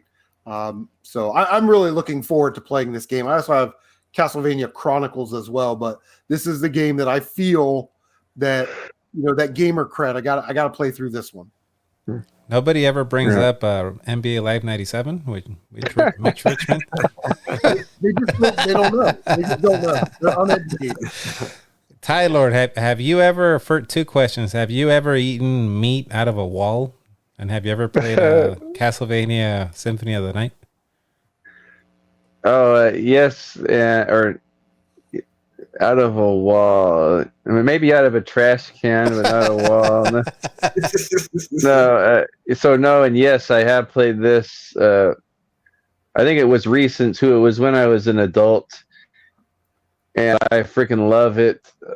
Yeah, everything Omega says about it is absolutely true. I kind of don't mind the castle getting flipped. I can see how that's kind of like a cheap way to extend the game now that he mentions that. Now I don't like it anymore. I just say that, Jose. But no, this game is so good. It's probably my favorite Metroid Castlevania type game. After playing this, just like the atmosphere, the music and the atmosphere in this for a 2D game, it really gets you into it. I can't think of like any other 2D game that I got into this much. Like I remember like at work, I'd want to go home to play it. Like I would be looking forward to find the next puzzle piece or whatever and unlock more of the castle. It's that fun exploration where you're unlocking the map and finding new items to unlock other areas. Some parts would get really, really scary. I know, like the deeper parts in the castle. I remember like it kind of unsettling some of those areas, and maybe just like the music too makes it super scary. But what I really love too about this is like you don't have to be good. Like I'm not really good at platformer games, other than Mario. And I never actually beat any Castlevania 2D ones, but the thing about this is you can level grind, so you can suck at games and you can still beat this if you put time in. You can find extra life extension. Are they the potions or hearts? I can't remember, to extend your life bar, but you can also just grind to extend your get XP to extend your level to make you stronger. So you don't really have to be that good at games to play this, but I would say, this is one you got to play, Mario. Yeah, I think you've told me that in the past. I've only ever played Castlevania Bloodlines, and I would because I'm a Sega Genesis kid, but I would only get to like the 3rd stage maybe once those mermen show up, and then I would die. Yeah. But I always like CM Retro says, you always hear about this game when people talk about greatest games ever. Talk about this one always gets brought up, and for the audio listeners, we're watching gameplay. These graphics are awesome. Fantastic. Yeah, that's probably the 2D graphics of the time. Yeah, this is a PlayStation 1 graphics. They look pretty crazy. They look crazy. And I know there's all kinds of hidden weapons. There's so many weapons. You saw that menu there. It almost is like an RPG. All your abilities and what are they called? Your little familiar, your little animals. Yeah. I found this one sword. I don't know if it's something easy to find or it's like a random drop or whatever it was, but I remember that sword I found. It was like it just let me get Dracula super easily. It was like they would hit like 1,000 times per whack. I don't remember what it was called. Megan probably knows what it was.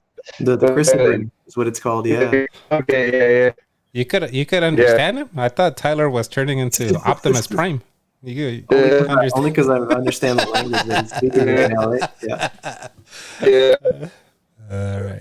All right. Did you hear Optimus Prime on the Tomorrow Never Dies trailer? Did you hear him on the trailer he played earlier? It was Optimus Prime's voice saying, "What if you could be pardoned?" Yeah, he does sound like Optimus Prime. It says you're glitching out so bad, Tyler. You're sounding like you're a Decepticon right now. Oh, is that like Soundwave? You sound like Soundwave. I brought my phone. Maybe that's why. Yeah. All right. Well, that's a top tier number 2 pick. I'm gonna go to my number 2 pick now. Okay.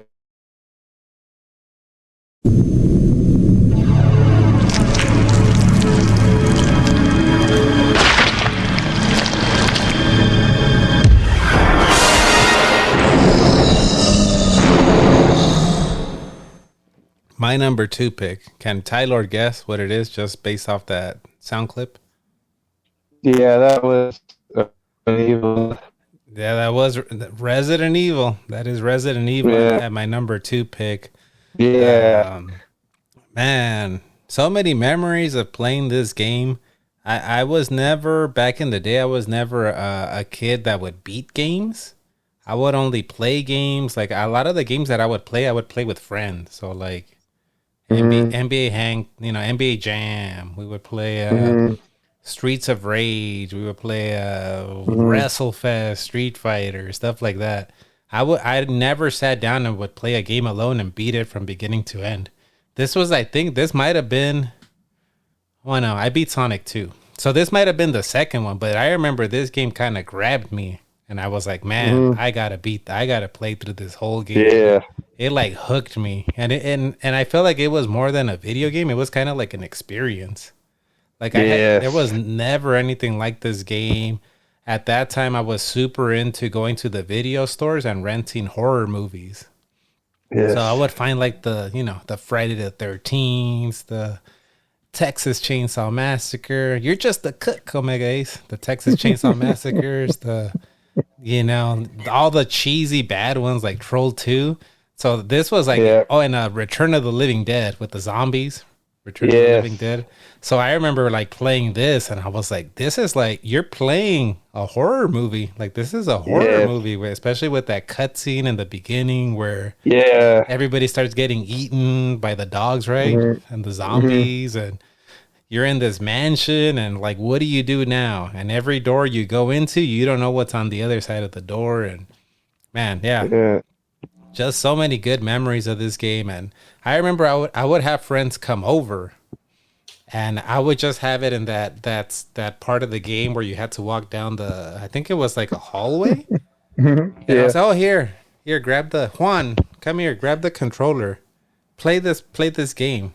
And then I would just like, they would walk and then the Cerberus dogs would come out of the window. I remember that kid. It was an actual kid, Juan. He put down the controller very gently on the floor, and he left my apartment. Oh, he's like, no, fuck this, and he's like, no, I'm not playing. There was this other. I lived in at that time. I lived in Koreatown in Los Angeles. This other little Korean kid was watching me play. He was screaming like a little girl, literally like a little girl when the Cerberus dogs came out, and I'm like freaking out because I'm like trying to push the buttons. Oh, how do I kill these Cerberus dogs? So just so much nostalgia. I remember getting to that serpent, that big snake, and in my head it was like I was in a 10-hour battle. I think it was probably only like 15 minutes, but I remember because in this game it was a lot of ammo, conservation. You had to conserve your ammo. I just had a knife. I just had my knife. And I'm like shooting the serpent, and it's wrapping itself around me, and I run out of ammo, and I'm like, nah, I'm not gonna let this serpent kill me. And I grab the knife, and I'm like slashing him. In my head, it was like the most epic battle ever. It was probably only like 10 minutes, but I killed I still remember I killed the serpent with that knife. I was like, wow, I've never killed it with a knife. Because it starts like wrapping around you and stuff. And I killed it, but man, just So many good memories. I don't actually own this game, and I brought it up in the past. I don't own it because I kind of want to leave the memory as it is. You know what I mean? I've told Tylord and Omega of my bad decision to watch He-Man as an adult, the He-Man cartoons. And like, I'm thinking to myself, why did I watch this as a kid? Yeah. There you go, Resident Evil. Yeah, Mario sent me this. Yeah, I sent him that. But Resident Evil, I want to leave it, the memory, how I remembered it. Like, I just have nothing but good memories about that game. Chris, you've never played a Resident Evil, right? No, I started to play 4. Didn't make it very far and never picked it up again. But it is a game that I feel like I need to finish. Tylord, tell Chris which Resident Evil, if he were to go back and start playing the Resident Evil games from part 1, should he play the OG PS1 or the remastered? I would play the original PS1. I know the remaster is a lot better in every way, but they're pretty much exactly the same way. So you want the original experience in the funny voice acting. You want the original. The GameCube one's fantastic, though. Mm-hmm. No harm going either way. But you got to play the original Resident Evil 4. CM. Any thoughts on this one? Omega, are you a Resident Evil guy? I don't think I've ever heard you talk about Resident Evil either. I've picked up all the Resident Evils except for it's either 7 or 8. I don't recall which one I'm missing, but I played the GameCube version of the original Resident Evil, a fair amount of that. I've never actually finished it.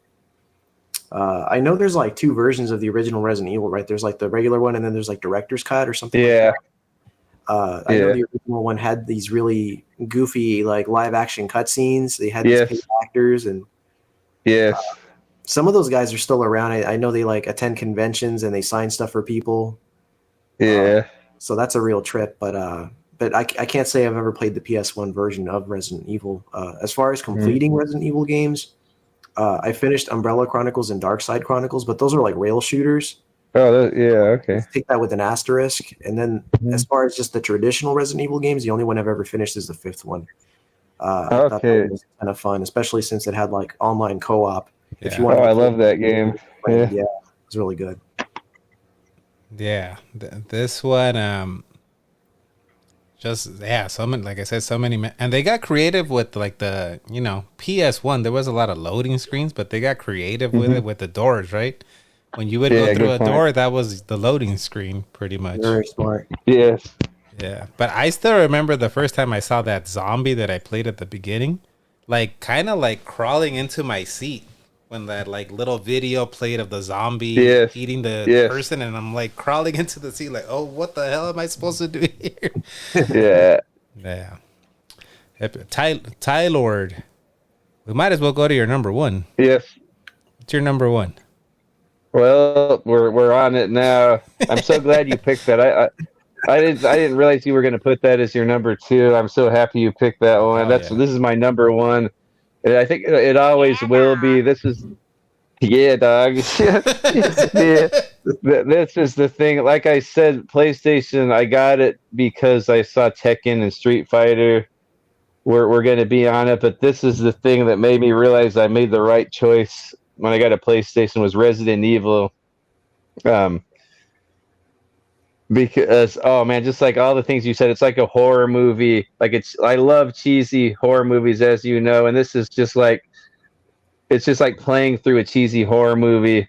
But it's unlike anything I'd ever played before. It was like a movie. The pre-rendered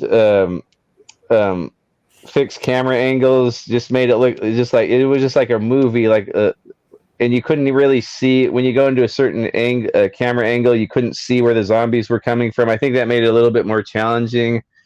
But yeah, before I had even played this game, I remember my friend and I were driving out a couple of days a week. We'd drive out of town to like this wrestling gym, and he was explaining to me he rented this game called The Resident Evil, and he was explaining it to me, and like I just couldn't process it in my mind, like how this game could be, because it sounded like a movie.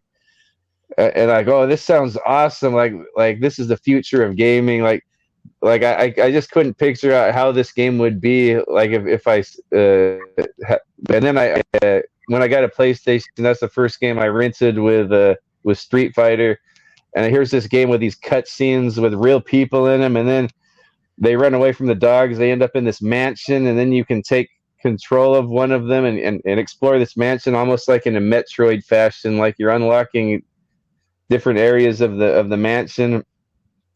And there's a mystery, like you don't know what's going on there. There's little lore, like you pick up the journals and stuff and read the little backstory of what's happened here, and it's kind of like a mystery, unraveling it until the very end, and it gets it gets crazier and crazier as the game goes on. The monsters get bigger, the setting gets crazier, like a laboratory at the end. There's a shark in there. There's the aquarium busted open with a giant shark down there. But I think this is probably my favorite video game setting of any game. Like, it's almost as cozy to me. Like, I played this game so many times. It's scary and unsettling. The mansion is. It's kind of cozy to me because I played it so much. But yeah, Resident Evil, my favorite PlayStation game. I think it always will be. Yeah, it's a great one. It's a must play. So you're saying they should play the first one, not the remaster? Just because I'm partial to the first one, but if you guys want to play the GameCube one, it's like better in every way. It's the same. What I appreciate about the remake is it's the same game, but they've redone the acting and everything, and it maybe added more rooms, but overall, like, the map layout's the same, and pretty much the gameplay is all the same, but just way better graphics and improved voice acting, which I like. It's old cheesy. It's so charming to me. All the old cheesy voice acting in the original. Yeah. What's your favorite line? Is it the Jill sandwich? Which one? Either that one or or stand away from the door, Jill. I'm gonna kick this door down.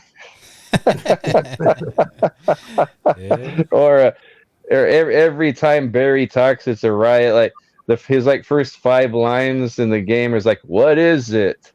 What is this? What is it?" Like, Yeah.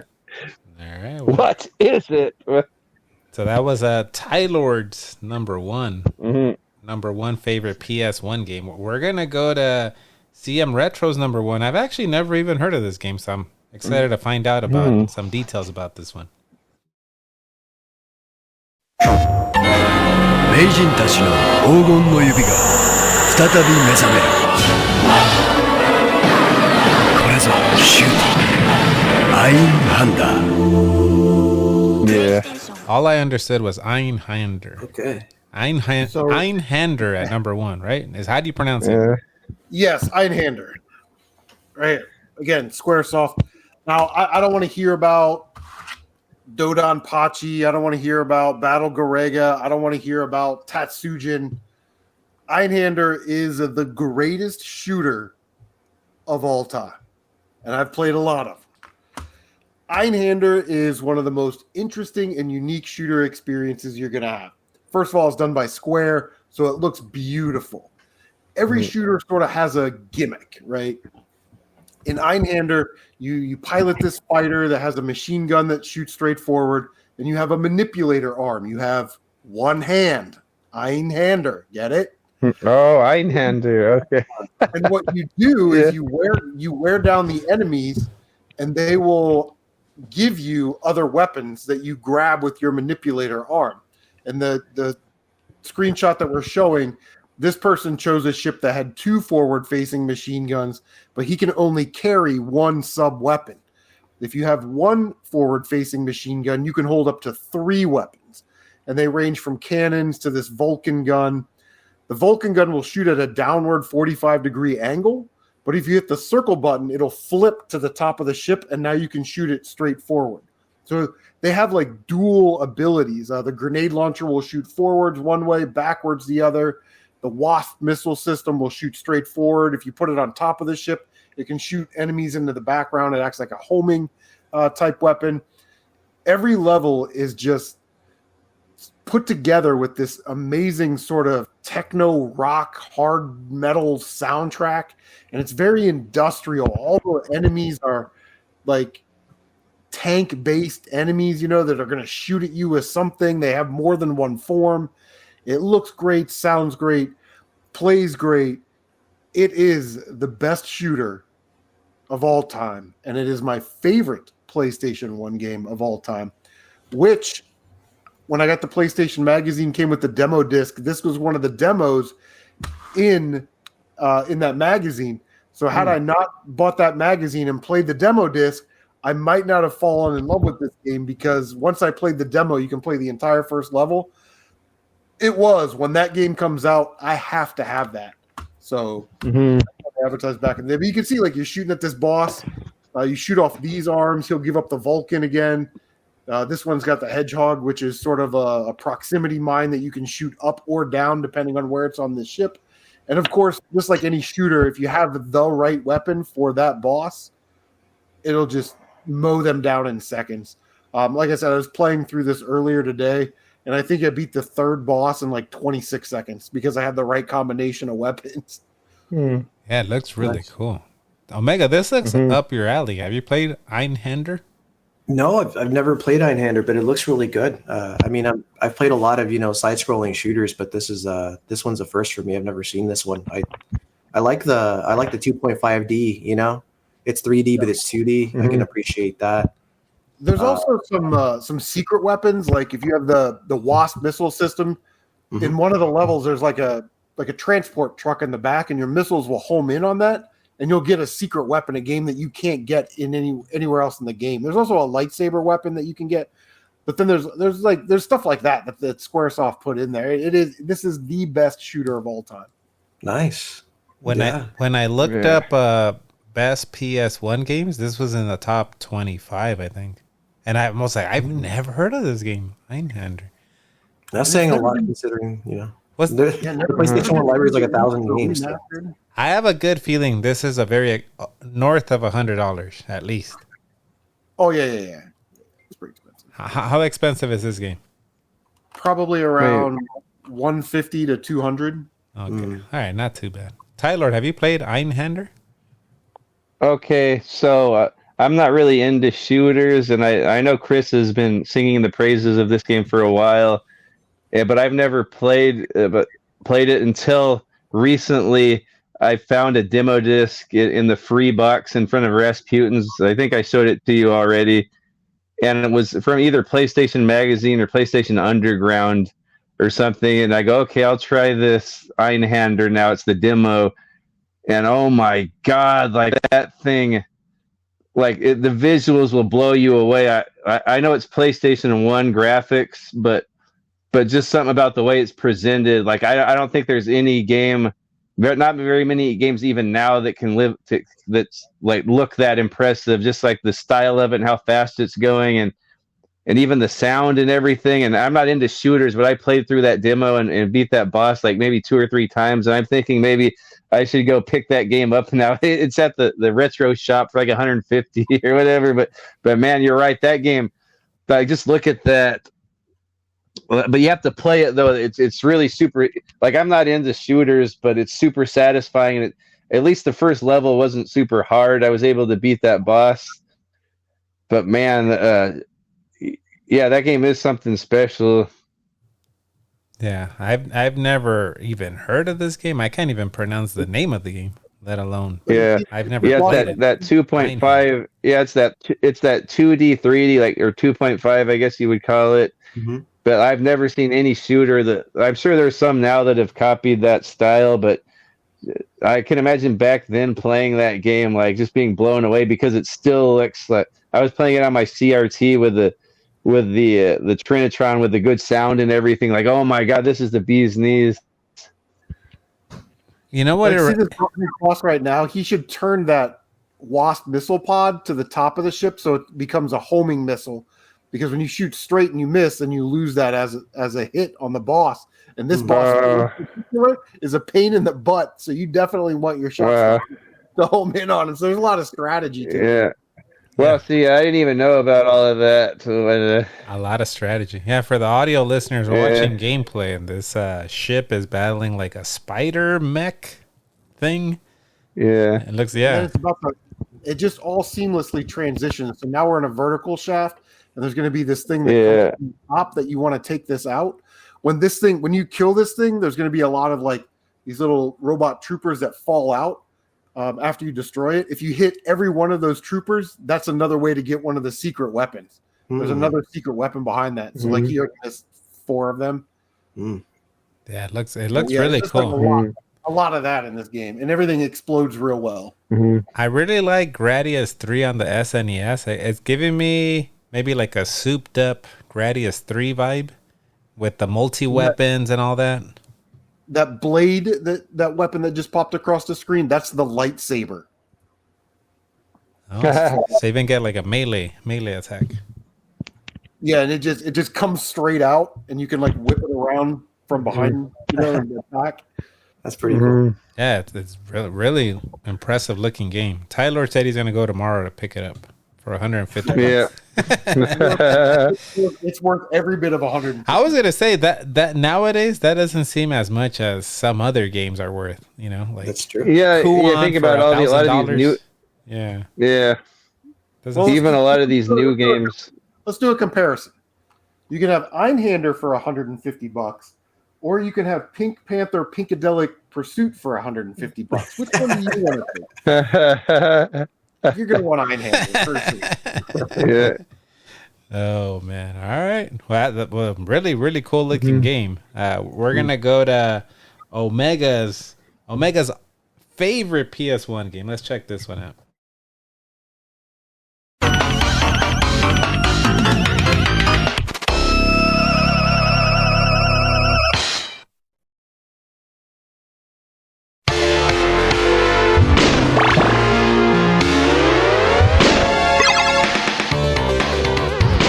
I couldn't find a trailer for this, but I think everybody can identify that music. That's Castlevania Chronicles, your number one PS1 game. Tell us about this one. All right, so this was actually a port and an arranged version of a game that came out on the Sharp X68000, which is like a Japanese gaming computer. So originally, this game was actually from 1993. When this released on the PlayStation 1, it was actually retailed at $20. So you'd be able to pick this up brand new for $20. You got yourself both versions of the game. The arranged version, which is somewhat balanced to be a little easier. It had arranged music, so the music I wouldn't say it sounded better, but if you wanted to listen to it with that style of music, you could do that. But it did include fully intact the original version of the game. The thing that makes this so cool is that it's essentially just a remake of Castlevania 1. It literally just pulls so many stages from the first Castlevania and just makes them, like this right here, and almost like in like a 16-bit graphic looking kind of game. A lot of Castlevania games, a lot of the older ones, when you beat it once, the difficulty would increase one time and that'd be the end of it. But if you play the Sharp X68000 version of this game, every time you complete it, it continues to get harder. More enemies spawn, they deal more damage. So in a funny way, it kind of does have, a lot of replay value. My personal best was, I want to say 5 runs. But by the fifth cycle, dude, damn near everything kills you in one hit. The enemies are super aggressive. They're spawning. They spawn to the point to where you can't even really control it. You know what I mean? You can't even handle it. But I've always wanted to get through the 7th playthrough. I never got to, because there's actually an Easter egg on the back wall of one of the stages. There's a drawing, like a cartoonish drawing of Simon sitting down smoking a cigarette. And it was only exclusive to the 7th loop, which I thought was super funny. I never got to see it firsthand, but I've seen video uploads of it. But before you go on, can you say Simon sitting down smoking a cigarette 3 times fast? No. Right. Simon sitting down smoking a cigarette. Wow, I didn't even realize it. You don't even realize it. But yeah. What's this enemy right there? That was some kind of sandworm, I guess. I'm not sure, but This stage here actually has a Nosferatu in the background if he makes it that far, that's which is cool. kind of cool. It has a lot of little nods like that, but man, the music is so good. It has remixes of the original tracks from the first game as well as its own unique brand new tracks. Some of the standout ones are one called Moonfight. Oh, there he is. You see Nosferatu back there? Oh, he's like, is he frozen or what is that? Yeah, he's like frozen in the background for whatever reason there. Frozen like Han Solo, like in that carbon. Yeah, I see him. That's cool. Yeah, this is a game that just never gets old for me. I've played it so many times, and there's so much strategy. Oh, I should mention this actually. One of the bosses, I thought it was one of the coolest things, is a werewolf, and you're fighting the werewolf in front of the clock tower. And the werewolf literally leaps into the background. It rips the numbers off the clock and throws them at you. And then when it runs out of numbers, it winds up ripping the hands off the clock and it swings them at you like a bat. And I thought that was just such a cool little detail. But that's cool. Man, I love this game. I don't know. I can keep playing it again and again, and it never gets old for me. Chris, you said you haven't really played through more modern? I haven't played through the PlayStation Castlevania games, but I got to be honest, that's great knowledge there, Omega Ace, because I was under the impression that this was sort of a remake of the first one with some updated graphics and music. I didn't really realize it had that much depth to it. So now I'm definitely in because I love Castlevania music for sure. And I got it right here. Yeah, it's really good. And the thing that makes it really cool too is you get, oh wow, dude, you got to play that. You got to play through that. It has a cheat code that lets you access the different sound channels that the Sharp X68000 had at the time, so you can listen to the soundtrack in different ways. So say you're struggling with the game and you're trying to like learn the levels, the level layout. You could just play that level with different versions of the same song, so you don't get sick of hearing the same tune. Damn, Tylord has it too. What? Yeah. Oh my God, dude. Where's your copy? I haven't played it. Man, now I feel left out. Man. Well, like I said, that's good information for those that don't know, because like I said, I thought it was just a remake of the original with some updated graphics and sound, but it sounds like it's almost a completely different game that just feels like a 8-bit version of Castlevania. Have you played this one, Tylord? Since you own it? No, it would seem kind of intimidating because I can't beat that first one. You think this is something I could tackle? Well, if you play the arranged version, it is easier, and it's a lot more. You can even edit like the amount of lives you have and stuff like that, so you can try to max out. Okay. I think that gives you a fighting chance. There's even an additional sub weapon. It's a laurel that you can use. Yeah. What you're doing is you're exchanging hearts for health, so you can keep refilling your health with these laurels. So that's okay. Yeah, so that's pretty good for people that are trying to get the game down. I've never played through a Castlevania game, so should I? If I were to want to play the first one, should I play the NES version or this one? Well, funny enough, back when I picked this up, I didn't even know it was a remake of the first one because I played all the Castlevania games out of order. So after playing this one and going from this to the first one, it really felt like a downgrade for me. I hate to say that because I love the franchise so much, but I guess if you want to gain a greater appreciation for this one here, you could play the first one first. But if you don't care so much about that and you just want to play something flashy, then this one's a really good one to go with. Okay, because I know you're a glutton for punishment. I was watching Omega Ace stream. What was it, that Bela Lugosi Castlevania game? And you were bored because it was easy, and then I think you died, and you were like licking your chops, like, "Oh, okay, all right, you killed me, all right." Now I'm intrigued. Yeah, I was knocking that game until the difficulty finally climbed up to the point where I was like, "Okay, I'm dying now. This is great." It's like this is what I want. Yeah, you know how it is when the game's too easy. It's like, okay, like I can play anything. It's fine. This isn't really grabbing my attention, but I think Chris, you're the same, right? You like the vibe I get. You like hard games. Yeah, Ninja Gaiden's, Castlevanias, especially the 2D ones, stuff like that. I love it because I like shooters for the same reason. I love the challenge of it. I know that there's a way to get through there, and I'm gonna figure it out. And if I gotta sit here for 2 hours to move 3 inches on this screen to figure this out, I will. Nice. Just because I'm so competitive like that, Awesome. What about you, Tylord? You like difficulty? I Not so much. No. Once I get on a roll though, I do like it. Like Ninja Gaiden, I end up doing a no death run on that. In certain games, I'll just get on a roll. Like because he is like Chris is saying, like it's like almost like an endorphin rush. Like once you figure it out and you like after it's beaten on you so much and it's so hard, and then once you after so much repetition, you know how to do it, and it's kind of like a great, satisfying feeling to get through a hard game like that. But no, overall, like you see how I rage. I don't want to. Oh, I usually don't do that. For those of you that have never seen Tylord's rage on a stream, I want a 4K Blu-ray of all your streams where you rage. Have you seen it, Chris? Have you seen Tylord's rage? No, but I've seen Nick Geeks with Cash when he was playing Mega Man X4. He thought he was going to break something. He's a rager too. Geeks with No, Cash. I wouldn't think he's a rager. He seems pretty chill. He's a rager. Yeah. until he reaches the level. Oh, and then look on Tylord's channel when he's playing Elf on the Game Boy Advance. Look on Alpha Nerd's Christmas Christmas special or whatever. I don't think my wife likes when I play.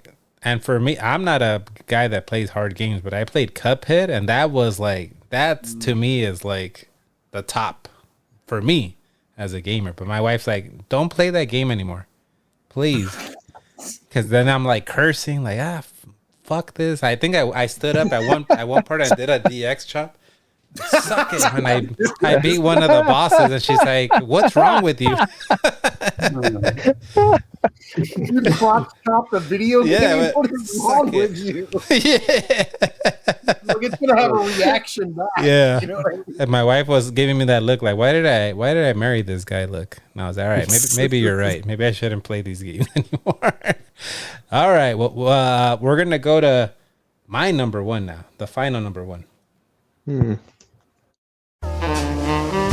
Style, sophistication, the ability to launch napalm into oncoming traffic. If these are the things you look for in an automobile, it's time you test drive Twisted Metal 2. Fully automated weaponry, 2 rocket launchers, and the new APS flamethrowing system. All standard.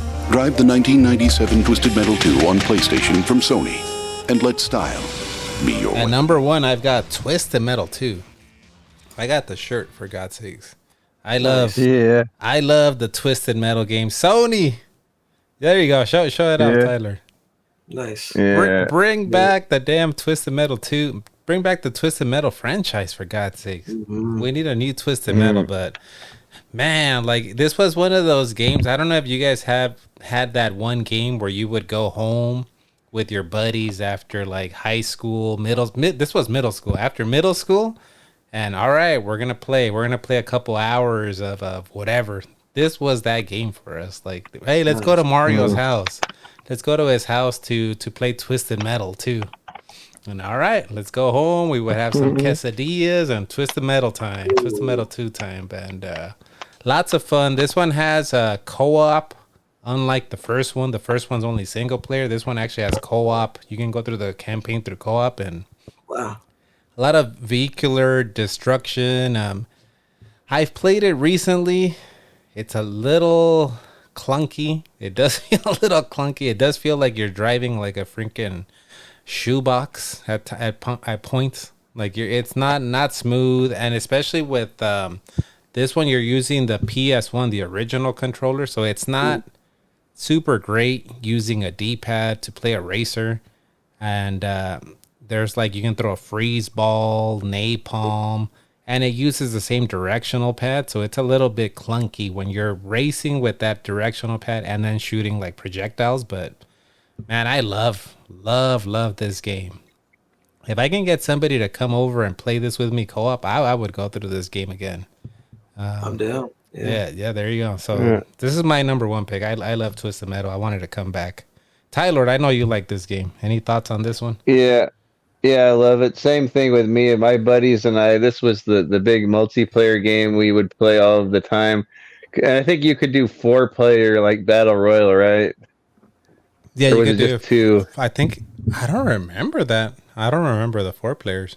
I just remember. But I remember the maps. The maps were amazing. They were really creative, all of the maps, and they were all in different countries. There was one, I think my favorite one was like on the top of the New York, like you're on top of the skyscrapers, and you could like smash into some of the buildings, and there was like a swimming pool in one of the buildings, and and I remember there was one. I like the LA one was just like a big open area, and then there was like one that was like you were in the Amazon after a volcano had erupted, so like there's like a sea of lava everywhere. And you could go inside of the pyramids, and then I love that game, and all of the weapons you say, like there was the weapons you could pick up, but every car had their own special weapon to it. It was all like they all had like a little theme. Yeah, I remember love that game. Shout out to Billy. Him and I used to play this the co-op campaign, and we would do like tag team finishers. So I would pick the construction truck that would like Slammer. I think it was Slammer, Mr. Slam or something. And I would do like the slamming thing, and Billy would pick Mr. Grimm, and he would shoot him with that giant skull. And that skull took off a lot. Yeah. I don't know, Chris. Have you ever played any of the Twisted Metal games? I have not. It's I have them, but I have never popped them in. I would say now maybe Black would be the best one to go back to on the PS2. Yeah, the PS2 one. Yeah, I'm just nostalgic for this one, but I think if I were to tell someone like that's never played it, I would say, hey, play Black. Play that one. Yeah, the one, it almost felt to me like I love fighting games, and it almost had that Mortal Kombat. It was like Mortal Kombat with vehicles, because each little guy had their own story and their own ending, and there was a final boss at the end. Like a lot of times there was a boss of the level, like you'd fight that guy Minion at the end of the Aztec or at the end of the Amazon, and then you'd fight the big giant clown truck at the end of the Hong Kong level, and he was tough, huh? Yeah, it was like Dark Tooth or something. Sweet Tooth, yeah. Yeah. Omega, have you ever played any Twisted Metal games?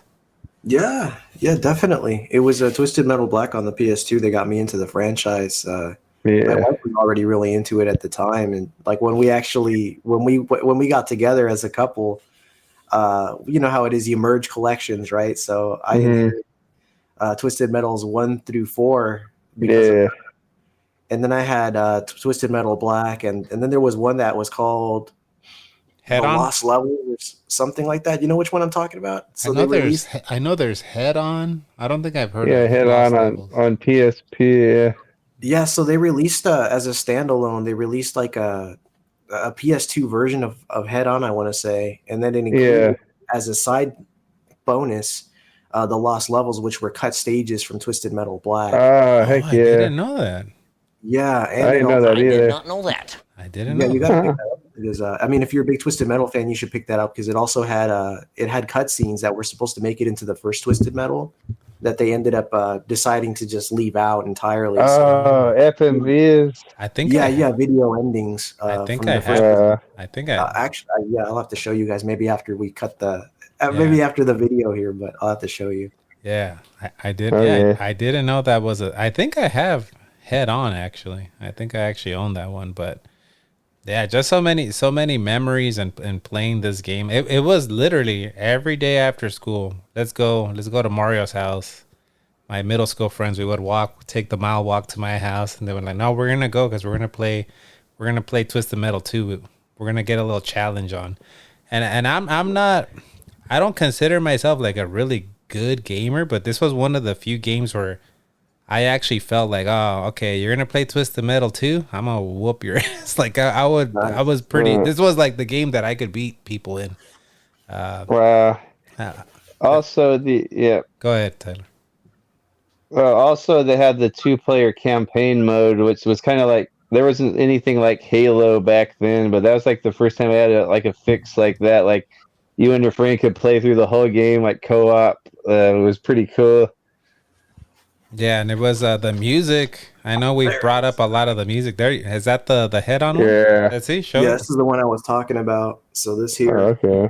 I have that on one. the side, it says Twisted Metal Black, and if you look closely there, it says includes 4 never before played levels.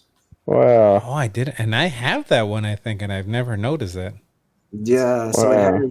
it has additional videos like behind the scenes stuff, and then it has never released win-end movies from the original Twisted Metal. So this is Yeah. if you're a big fan of Black. This game's fun. and it's I'm not gonna say yeah. it's not clunky. It is clunky now if you play it, but Mm-hmm. I just love this game. I love Twisted Metal. I Yeah. wish You they could- would give us another one. Yeah, you could right there. You could blow up the Eiffel Tower and it falls over onto a building, and then you could drive over it like a bridge.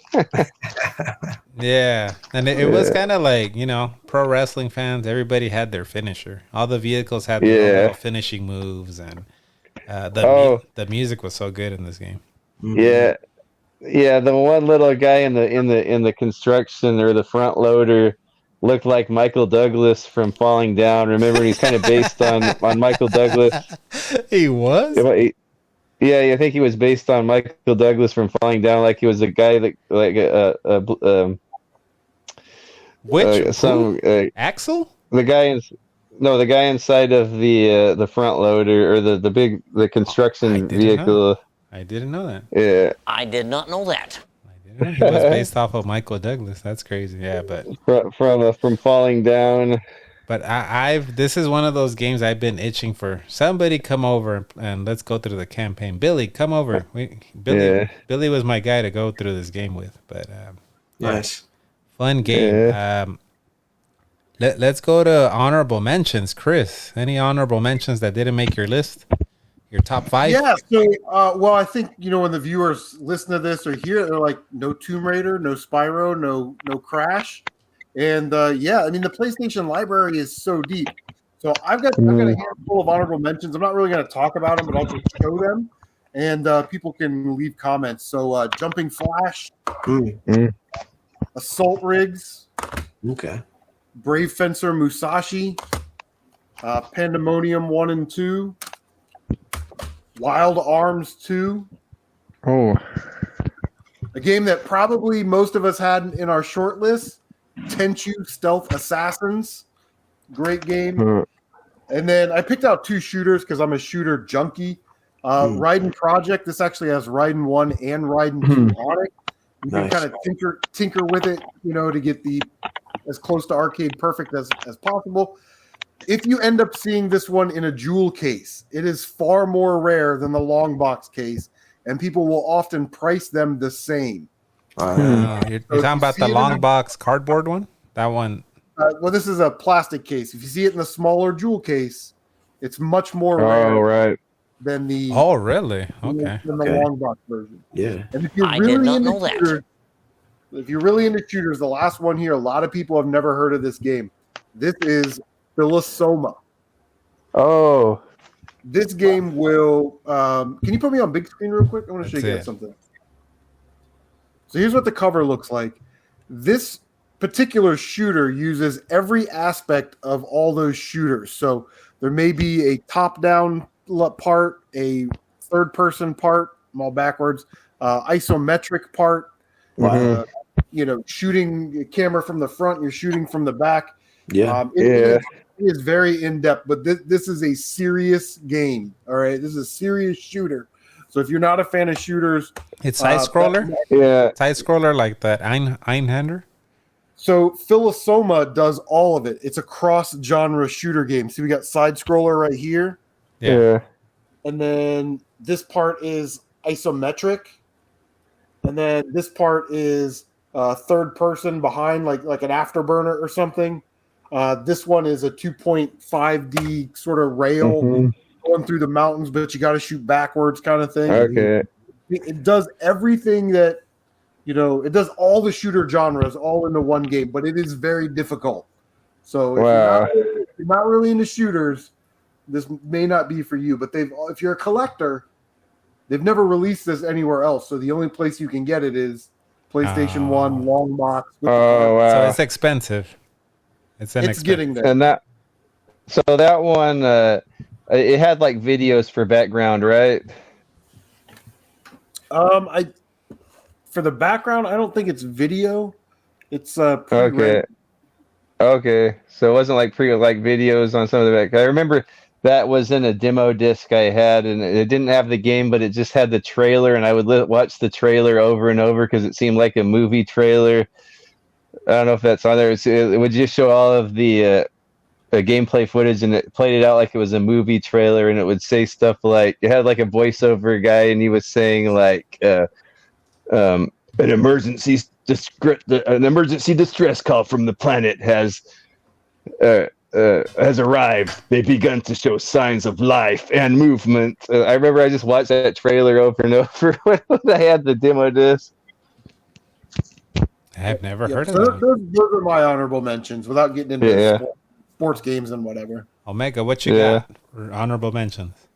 Let's grab myself a little stack here. I'll do something similar to CM Retro. I grabbed this one just for laughs, mostly for Tylord. I grabbed double. Yeah, oh my gosh. But seriously, right? Let me.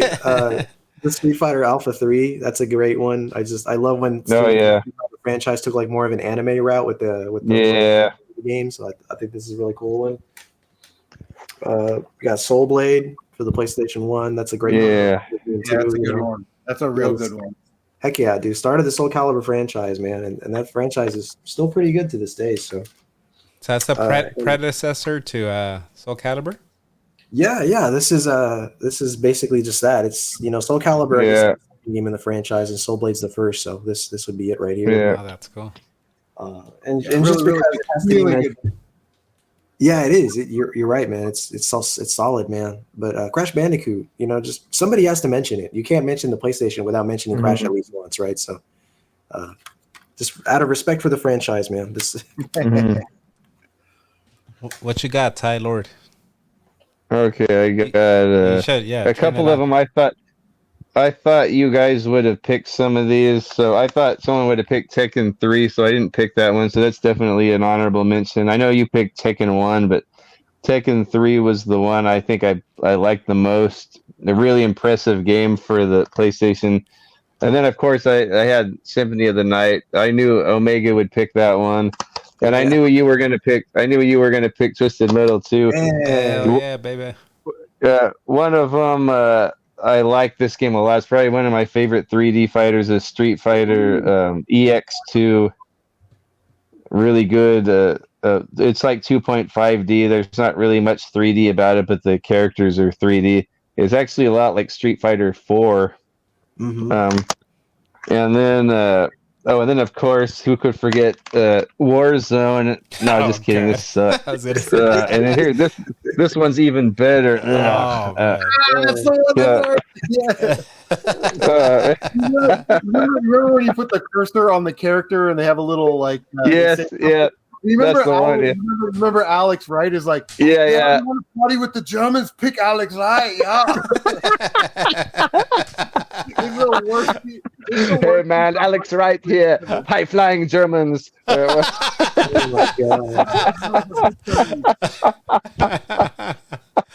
Doesn't Kevin Nash say like, "Don't pick me, go to the next guy. Don't pick me."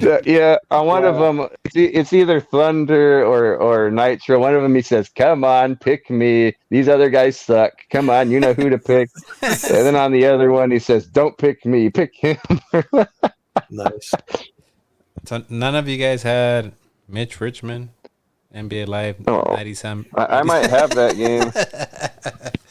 It might be the last PlayStation 1 hidden gem. Yeah, it's a hidden. Metal Jesus is going to include it in his next video.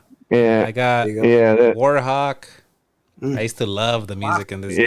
Warhawk, there you go. Yeah. Road Rash. Talk about soundtrack. I used to love the soundtrack. It had like Sugar Ray and some bands that are I don't think they exist anymore. NBA in the Zone. Shout out to Billy. This cheap ass game would let you add time. Like you would push start and you could add more time. So I would be beating Billy and he would add, one more minute. So the game would never end until he won. Wow. And I think I heard you talk about this on your video, CM Retro. I have the original NFL Game Day. Wow. It's probably the last football game I ever played. on the PS1. What else do I have? I have Power Move Pro Wrestling, the original Twisted Metal, ESPN Extreme Games, Resident Evil 2, and yeah, Siphon Filter, Medal of Honor, Destruction Derby, and Wipeout. I used to love the Wipeout game. Yeah. Those last three. Those are all PlayStation classics, man. The Wipeout franchise. Yeah. Man, that just yeah. Yeah, and it's kind of interesting that there was 20 games and there was only one repeat. So we all, a total of 20 games. It was only Resident Evil was the only repeat. But That's true. Wow. That's pretty crazy. That's sort of the magic of the PlayStation 1. The library is so huge. There are so many great games in each one of those genres that we all sort of had different but similar experiences with the console and the games growing up. I mean, just look at our honorable mentions. They were also very different, so true. Yeah. This is a great opportunity to learn about games that you've never played before, to go, oh man, I got to try it now. So yeah, and that's what we're supposed to be doing in the gaming community, helping. Yeah, for sure. Tyler's gonna make a video on picking up Einhander, right? Tomorrow. Oh yeah. Oh man, my wife would kill me. I've got to say that this it's not a typical occurrence that 3 out of 4 people in a room have Castlevania Chronicles. I was like, whoa, what is it? I know. I was like, damn, you guys all have that game. Everybody's like, oh, this whole thing, How much is that? Is that north of 100? It's definitely over 100 now. Yeah, absolutely. Let's check price charting real quick, just out of curiosity. I know this one's just hovering over 100. Symphony? Yeah. And I think I had that one at some point. I got rid of it. So on eBay, there's current listings for $130 to $170 for Castlevania Chronicles. There you go. Oh, wow. Yeah, there you have it. And these guys just flaunting it around like it's NBA Live 97. Wow. Mitch Richmond on the cover. Right out of the sock drawer, right? Like, oh, let me just grab this real quick. All right. I'm going to use it for the poster. Fancy poster there for sure. All right, well, we went through our list, but you guys know it's tradition around here to play a little trivia game before we wrap it up. All right. So we're going to take a little commercial break and come back for that trivia game. Hey, plumber boy, mustache man, your worst nightmare has arrived. Pack up your stuff. I got a little surprise for you here. Check it out. What do you think about that? We got real time, 3D, lush organic environments. How's that make you feel, buddy? Feel a little like your days are numbered? I'm going to have to ask you to leave. You're hurting my elbow. Is that Italian? No, Bandicoot is an Australian name. So this is where we're the great commercials of all time. That's like a still a memorable one, huh? Like them throwing little pot shots at Nintendo. Were they Sega? I guess Sega did it with Sega does what Nintendo, right? They were the first ones to do it. So this is what we're gonna do, guys. I'm gonna play 10 clips, music from PS1 games. So you gotta keep your camera on, Tylord. Okay. And I'm going to whoever raises their hand first, you can't blurt out the answer. Whoever raises their hand first, that's what I'm gonna call. You only get one chance to answer. So if you get it wrong, you won't get penalized. So I won't take away a point, but you can only answer once. If you don't get it right, you can't be like, "Oh, I got it now." Like that's it. You only get one shot. And there's gonna be 10. I don't know, Meg. I mentioned it earlier. CM Retro was the first one to break Tylord's Tatanka streak. He still hasn't recovered from that. I think I had a losing streak after that. I think I lost the next one too, but I think I've been on a winning streak since then, right? Yeah, Chris, you sent him into a downward spiral. He was he went from headlining like SummerSlam to headlining Superstars. I'm sorry I ruined your life. All right. So remember, raise your hand if you hear it. Here goes the first song, okay? I see Omega.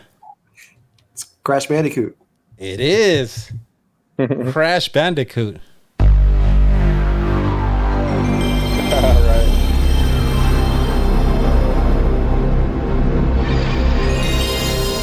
That's the sound effect I'm gonna play when you got it right. That's the okay. boot up Okay. screen. You're like, that's the boot up screen. that is the boot. That is the sound effect. You got it correct. So Omega's on the board. Next clip.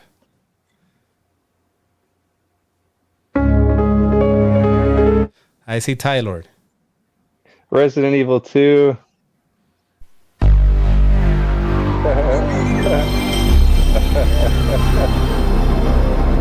That is correct. It is Resident Evil 2. So we got Omega 1, Tylord 1. Next one. All right.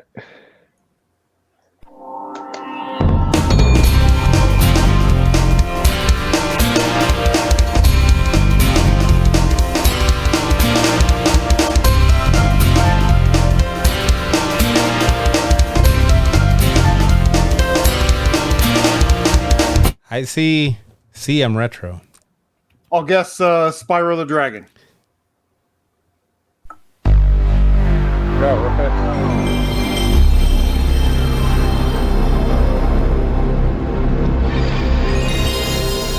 It sounded very Spyro-y.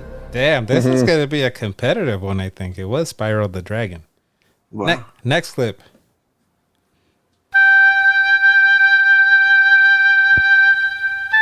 I see Tylord. Tomb Raider. Oh.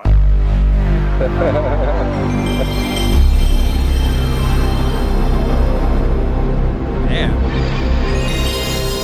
You guys are coming in hot. All right. You guys haven't missed one. All right. Next one.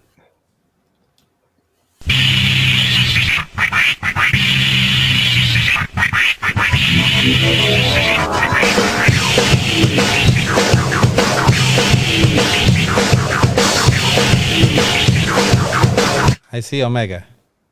Spider-Man? Wow. That's good.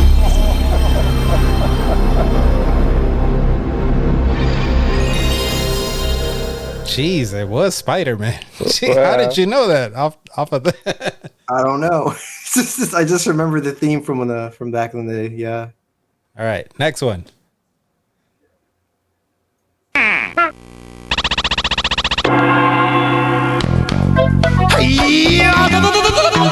I see Omega by a smidge. Oh, you're so fast. Rapper the Rapper.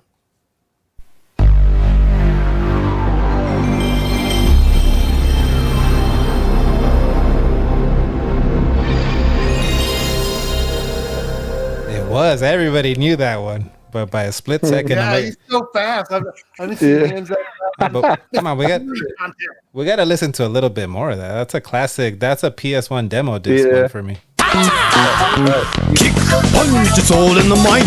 If you wanna test me, I'm sure you'll find the things I'll teach you. Sure to. Very, very classic game right I there. remember playing that on the demo disc. Yeah. All right, now we're next one. I see Omega. Street Fighter Alpha 3. Wow.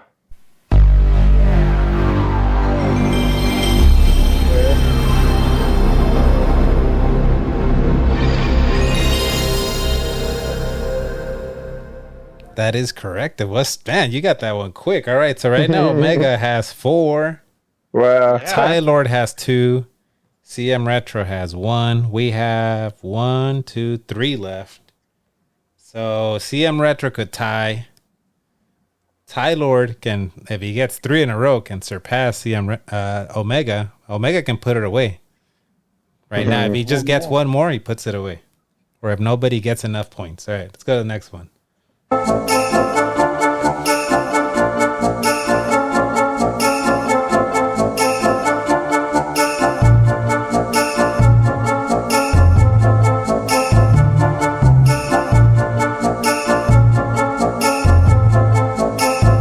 I see Tylord. I'm just gonna guess Final Fantasy 9.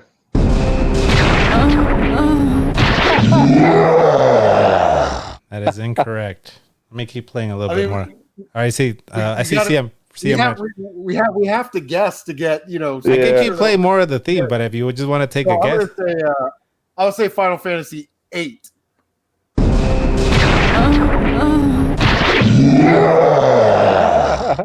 You don't lose any points, Omega, if you just want to see if you can put it away right now. Oh, God. I'll just pull a rabbit out of my hat with this Jersey Devil.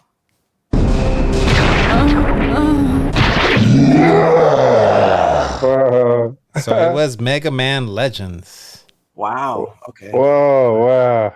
All right. Yeah, I've never played that one. So, CM Retro, you're out of the race because there's only 2 more. So Tylord's only hope is to tie it, get the next 2, and you go into overtime. But if Tylord doesn't get a single one more or Omega gets one more, that's it. He puts it away. Next one.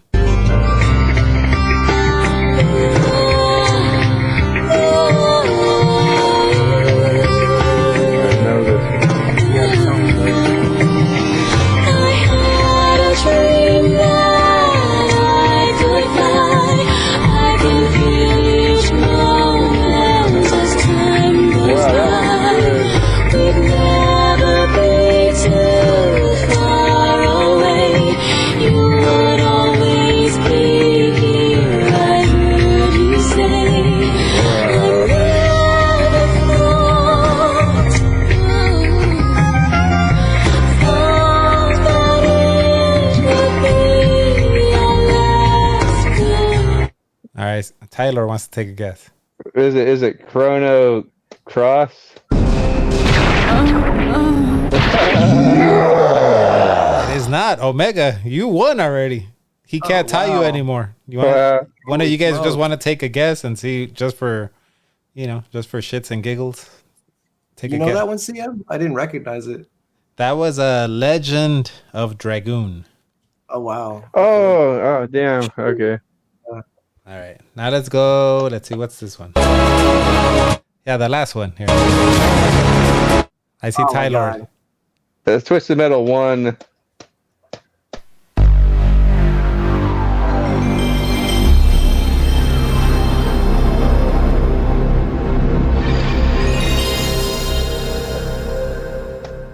was close. So Tylord got that. That was Twisted Metal 1, but Omega wins 4 points.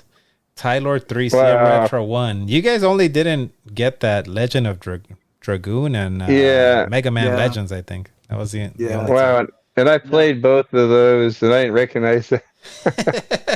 I even saw you were saying, I think I know this one, Tylord. I think you were saying, I know this one. Yeah, so very, very good job. You want to give any thanks to anybody out there, Omega? Oh yeah, just thanks to all the listeners and all the viewers for this podcast. You know, the PlayStation doesn't get enough recognition, so I think it's great that this happened. You know. There you go. All right, we're gonna go to commercial and come back and wrap things up. Hey, time to load up on PlayStation games. Greatest hits are on sale. Crash Bandicoot, Jet Moto. But I don't even have a PlayStation. You do now.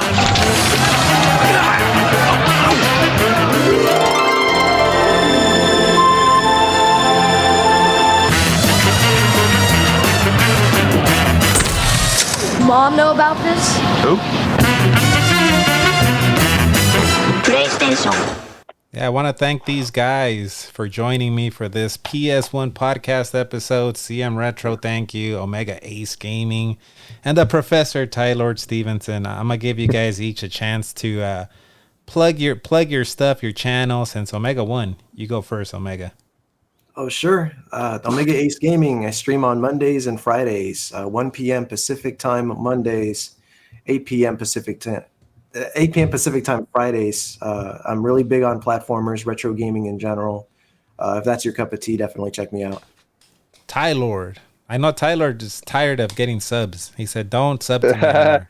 But where can they find you? Tylord on YouTube, Tylord79 on Instagram if you want to talk to me. I do want to plug myself for a change because I'm starting that 007 podcast type videos series I'm doing with Wubs.